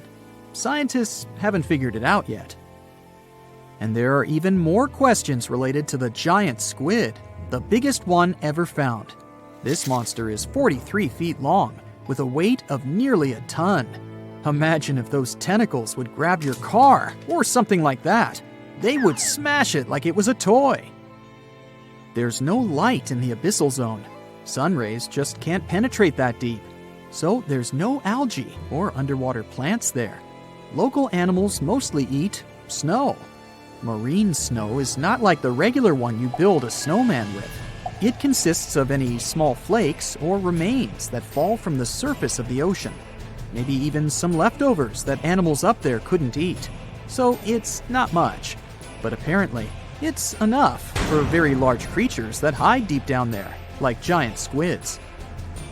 Squids that generally live at such depths don't bother going after their prey. They just wait until the poor animal swims right up to their long tentacles and falls into a trap. It may not be the best method ever, because not many animals will even swim into these dark, cold parts. But it's the method that saves energy. A giant squid eats only 1 ounce of fish daily, which is approximately 45 calories. That's nearly 50 times fewer calories than an average person should eat per day. So when a squid gets 1 fish, it saves it for a couple of days. I hope giant squids won't get the idea to go to the surface and look for food when there's not enough of it in the abyssal zone. And I hope even more that giant Greenland sharks won't get that same idea.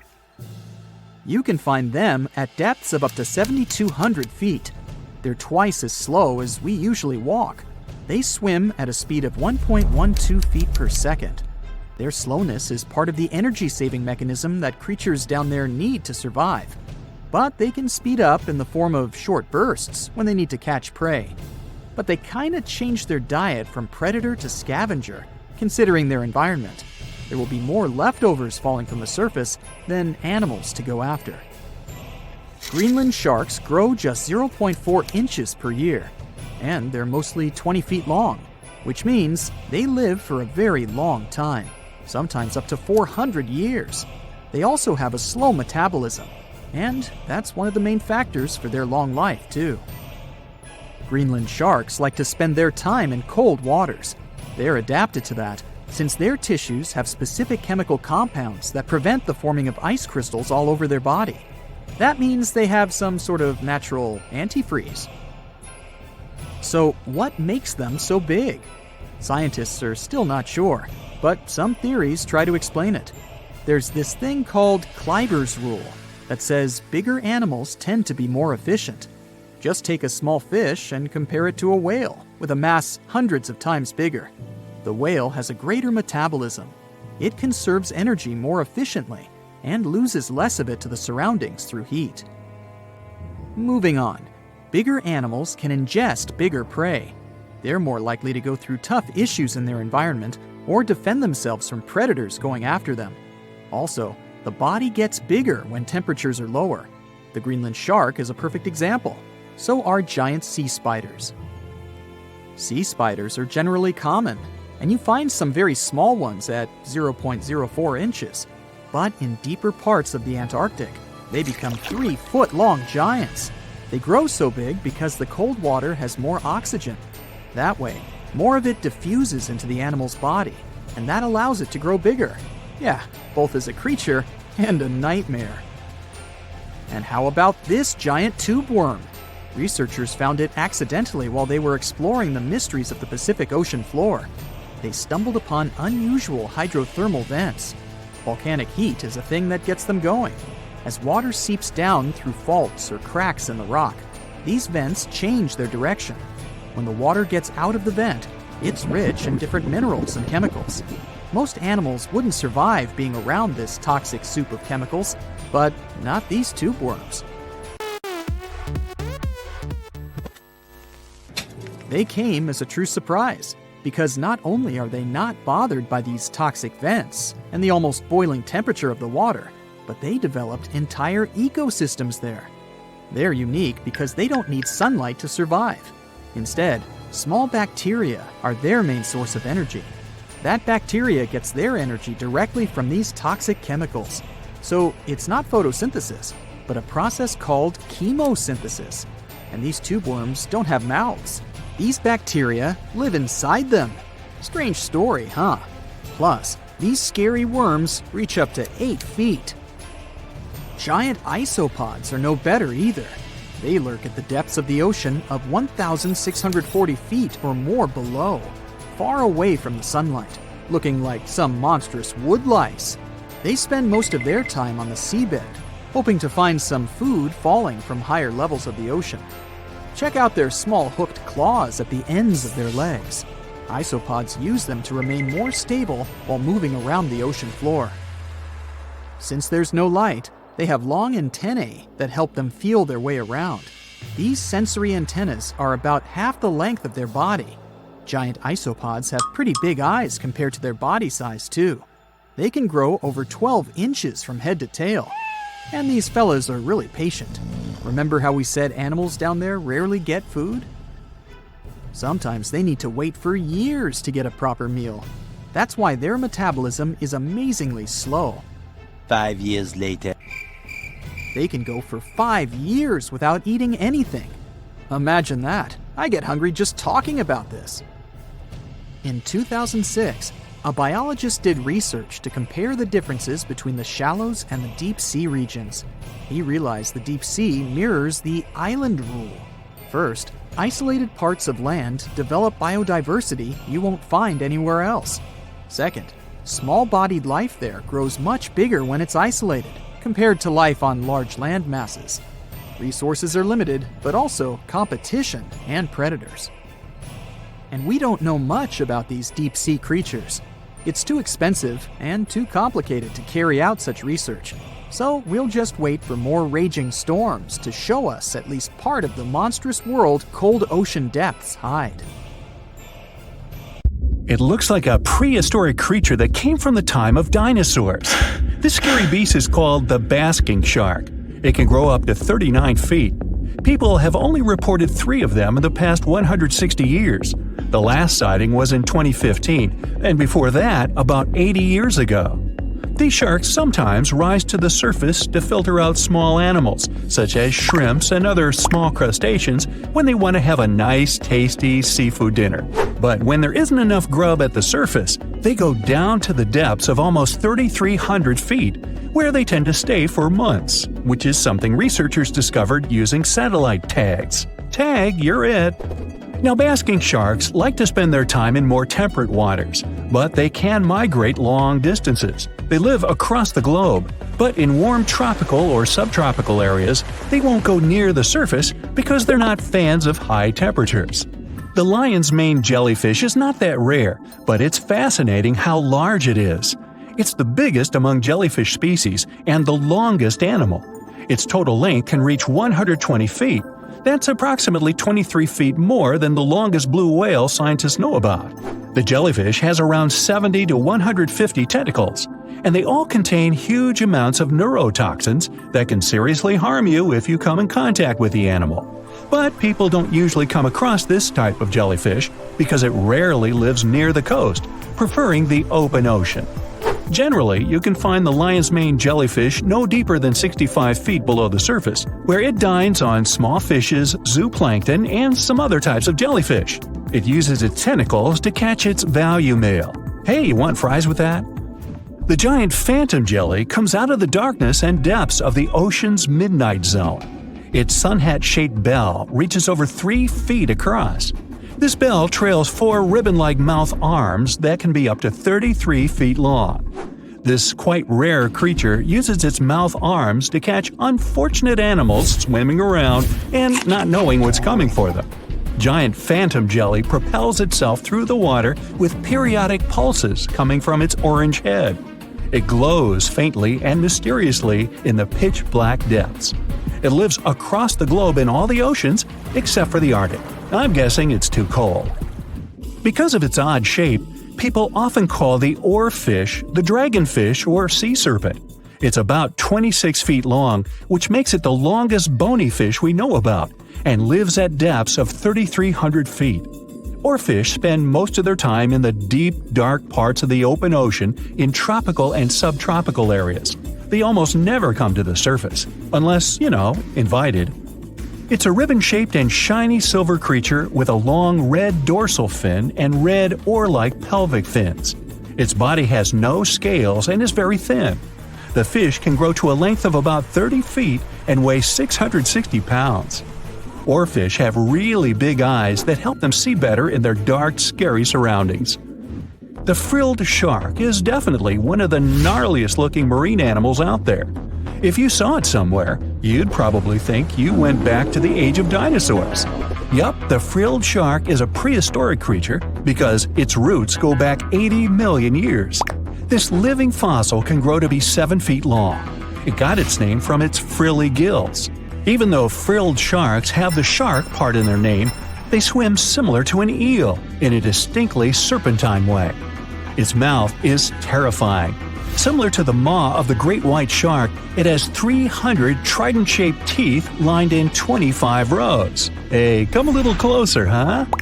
Researchers discovered this creature in the 19th century, but people rarely see it, and no wonder. It usually lives at depths of between 390 and 4,200 feet. Most of the time, the frilled shark feeds on squid, swallowing them whole. Its long jaws allowed the frilled shark to gape extra wide and swallow animals half as long as its entire body. Goblin sharks are very rare.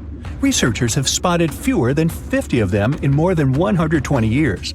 But maybe that's for the best, since we're talking about a pretty scary fella with a narrow snout and sharp teeth. It's also capable of thrusting its entire jaw outward when it wants to catch something. Sounds familiar. As it's lurking through the dark depths of the ocean, a goblin shark sees a small squid that looks quite yummy. The dangerous animal inches toward the squid. When the poor creature notices the predator, it tries to dart away, but it's too late. The shark has already thrust its jaw the whole 3 inches out of its mouth. This jaw is connected to the flaps of skin the shark can unfold. This helps a lot because the goblin shark is a sluggish animal, so it's pretty hard for it to chase its food. After finishing its lunch, the goblin shark puts its jaw back in its mouth and swims away as if nothing's happened. Goblin sharks mostly live at the bottom of the ocean. Like many other shark species, they prefer swimming alone. Here's a silver-colored creature with very rough skin. That's the ocean sunfish, with a total length of almost 11 feet. Its other name is mola. The ocean sunfish is the heaviest of all bony fish out there. People sometimes call it a swimming head because of its bizarre appearance. These creatures have such a weird shape because they're born with a back fin that never actually grows. It just folds into itself as the animal matures and creates a rounded rudder. The sunfish is a bit clumsy. It moves with the help of its mighty fins that allow the animal to swim on its side. This marine inhabitant is a solitary creature. It mostly feeds on zooplankton and jellyfish. The spotted wobbegong is one of the world's rarest sharks. It grows to be more than 10 feet long. It may not look as terrifying as some of its shark relatives, but it's pretty good at catching unsuspecting animals swimming past, mostly during the night. The animal has a spiracle, which is why it can breathe while staying still at the bottom of the ocean. It's motionless most of the time, which is why you can barely notice it. Its flat body and large pelvic and pectoral fins blend in with the underwater terrain. That's why they're so good at hiding. This ability helps when these sharks want to protect themselves too. Wobbegong means carpet shark. They usually live close to the ocean floor in coral reefs, on sandy bottoms, and under piers. People have even spotted the shark in the water that is barely deep enough to cover its flattened body. Now, blobfish lack teeth and bones, so they can't actively hunt. Since they don't have much muscle mass, they can barely move around. Hey, I had a roommate like that once. They get their energy from animals they scoop up from the seafloor. They also know how to conserve this energy. That's how it usually goes with deep-sea creatures. They don't have as much food as those animals that swim closer to the surface. Instead, they have special body mechanisms that allow them to save energy for the times when they don't have much to eat. Pressure at the depths where the blobfish lives is 120 times as high as that at the surface. That's why the bizarre creature looks like a weird gelatinous mass only when you bring it up to the surface. The pressure here is not strong enough to keep its body together. Hey, breaking up is hard to do. The white margin stargazer could compete with the blobfish for the title of the ugliest animal in the sea, don't you think? Now, this animal has eyes on the top of its head, together with an upward-facing mouth which the creature uses to hide itself in the sand. That's where it spends most of its time, with only its eyes protruding from the sand. It chills this way until some small animal passes by. It can lunge at its target incredibly quickly, literally within milliseconds. This creates a vacuum in the water that pulls in a crab, fish, or some other small, unfortunate animal. Another tactic involves venom. This fish has a venomous spine in its shoulder blade that helps with catching other animals and defending itself against enemies. Even though it's not related to the electric eel, the white margin stargazer can generate an electric shock as powerful as 50 volts. Ow! The deep sea is not all about singing mermaids and dancing crabs. It's actually filled with monster-like creatures that'll give you nightmares. So, if you're ready to meet them, grab your scuba gear and let's dive into the deep, mysterious waters to discover their fascinating and scary world. With its menacing appearance, one could call this fishy the vampire of the sea. While named for their disproportionately large, razor-sharp fangs protruding from their mouth, Fangtooths are actually quite small and harmless to humans. These chompers are actually more for catching prey than causing trouble, so there's no need to panic if you see one. And you'll be even more relieved to know that it's kind of unlikely for you to come across a fangtooth, since they are among the deepest living fish. A regular day in the life of a fangtooth looks like this. By day, they prefer to remain in the gloomy depths. Me too, fishies, me too. It's only towards the evening that they migrate toward the surface to have a feast under starlight. Ah, how romantic. And by daybreak, they return to the deep. What a chill schedule, am I right? So, as you can tell from their daily routine, fangtooths are among the more active deep-sea fishes. And by that I mean they seek out their food rather than just sitting and waiting. And thanks to their oversized teeth and mouth, hey, I can relate, they're able to attack prey that are even larger than themselves, which is very important in the very large, food-poor deep sea. Fitting to their environment, common fangtooths are dark-colored, either solid brown or black. And unlike most deep-sea fishes, they do not have light-producing organs or cells to communicate with each other or to attract their prey. Instead, they rely heavily on their sense of smell, in addition to making use of even the slightest bit of sunlight that makes it down to the depths. This light doesn't help them to see in any way, but it may be enough for potential prey to cast a shadow as they pass overhead, which lets fangtooths know they're around. Now here's one hilarious fun fact before we move on to the next creature. Fangtooths can never close their mouths because of their huge mouths and long teeth. But you know what? I would bet maybe $500 that my orthodontist would claim he could fix that too. Our next horrific deep-sea animal is as real as a kraken can get.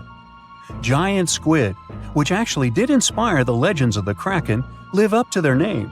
The largest one ever recorded by scientists was almost 59 feet long. It also probably weighed nearly a ton. You would think such a massive animal wouldn't be hard to miss, but since giant squid live deep underwater, they are difficult to come by. Giant squid, along with their cousin the colossal squid, yep, they are different, have the largest eyes in the animal kingdom. They're somewhere around 10 inches in diameter. In other words, they are around the size of dinner plates. Peekaboo!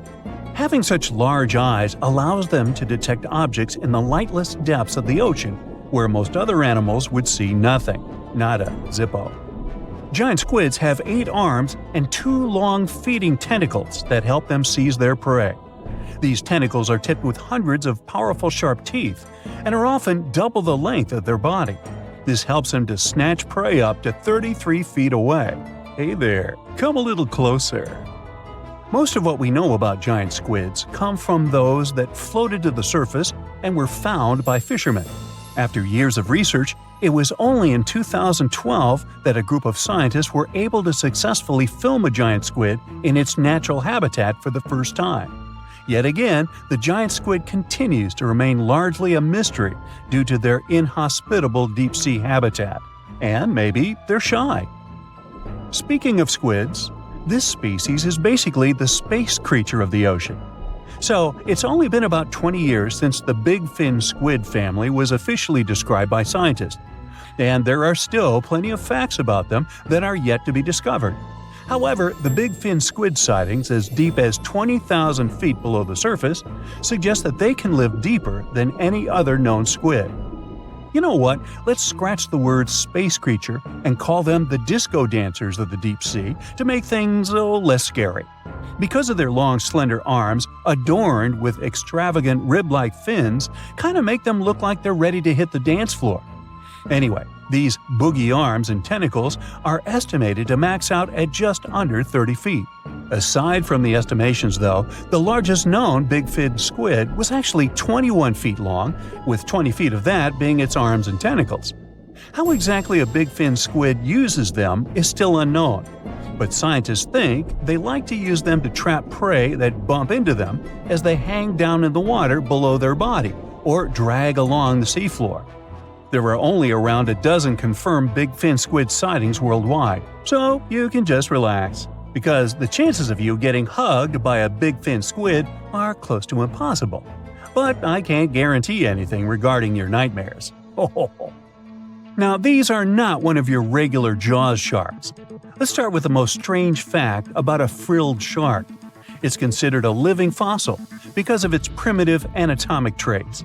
That actually makes more sense once you learn that this species has been around for 80-some million years. So I have both good news and bad news.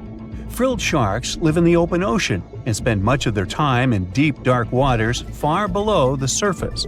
However, they do feed at the surface of the ocean at night. When hunting food, they move like an eel, bending and lunging to capture their prey. And they can actually swallow it as whole, even if it is larger than their own size. This is all thanks to their long and flexible jaws, which are equipped with 300 recurved needle-like teeth. Okay, I am somewhat freaked out now.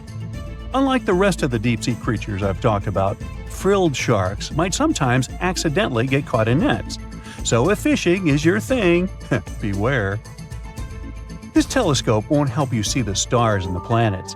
With its protruding eyes and elongated body, this little swimmer looks like it's wearing a pair of underwater binoculars, hence the name the telescope fish. Found in cold, deep tropical to subtropical waters worldwide, they're known to be the species that undergoes one of the most drastic transformations in fishes. When the first larva was described in 1954, it was believed to be a new species rather than the larva of a telescope fish that were known to science since 1901. Despite the fact that they are only around 6 to 8 inches long, they're able to latch onto snacks that are bigger than their own size. That is thanks to their massive and highly stretching jaws, making up most of the size of their head. These large prey are then folded in half to fit in their expandable stomach. In 1925, scientists found a 5.5-inch long fish inside the stomach of a 3-inch long telescope fish, which they described as neatly folded. Despite all this, their cylindrical tube-shaped eyes are still the most fascinating and bizarre features of telescope fishes. Their specific shape increases light collection to help them detect their prey's weak bioluminescence even from a distance. But although their eyes are good for seeing things in the twilight, they're especially great at seeing silhouettes from below. That's why they orient themselves vertically in the water. Now I have to admit they look kind of cute if you ask me. Sort of like uglier versions of minions. Yeah, right?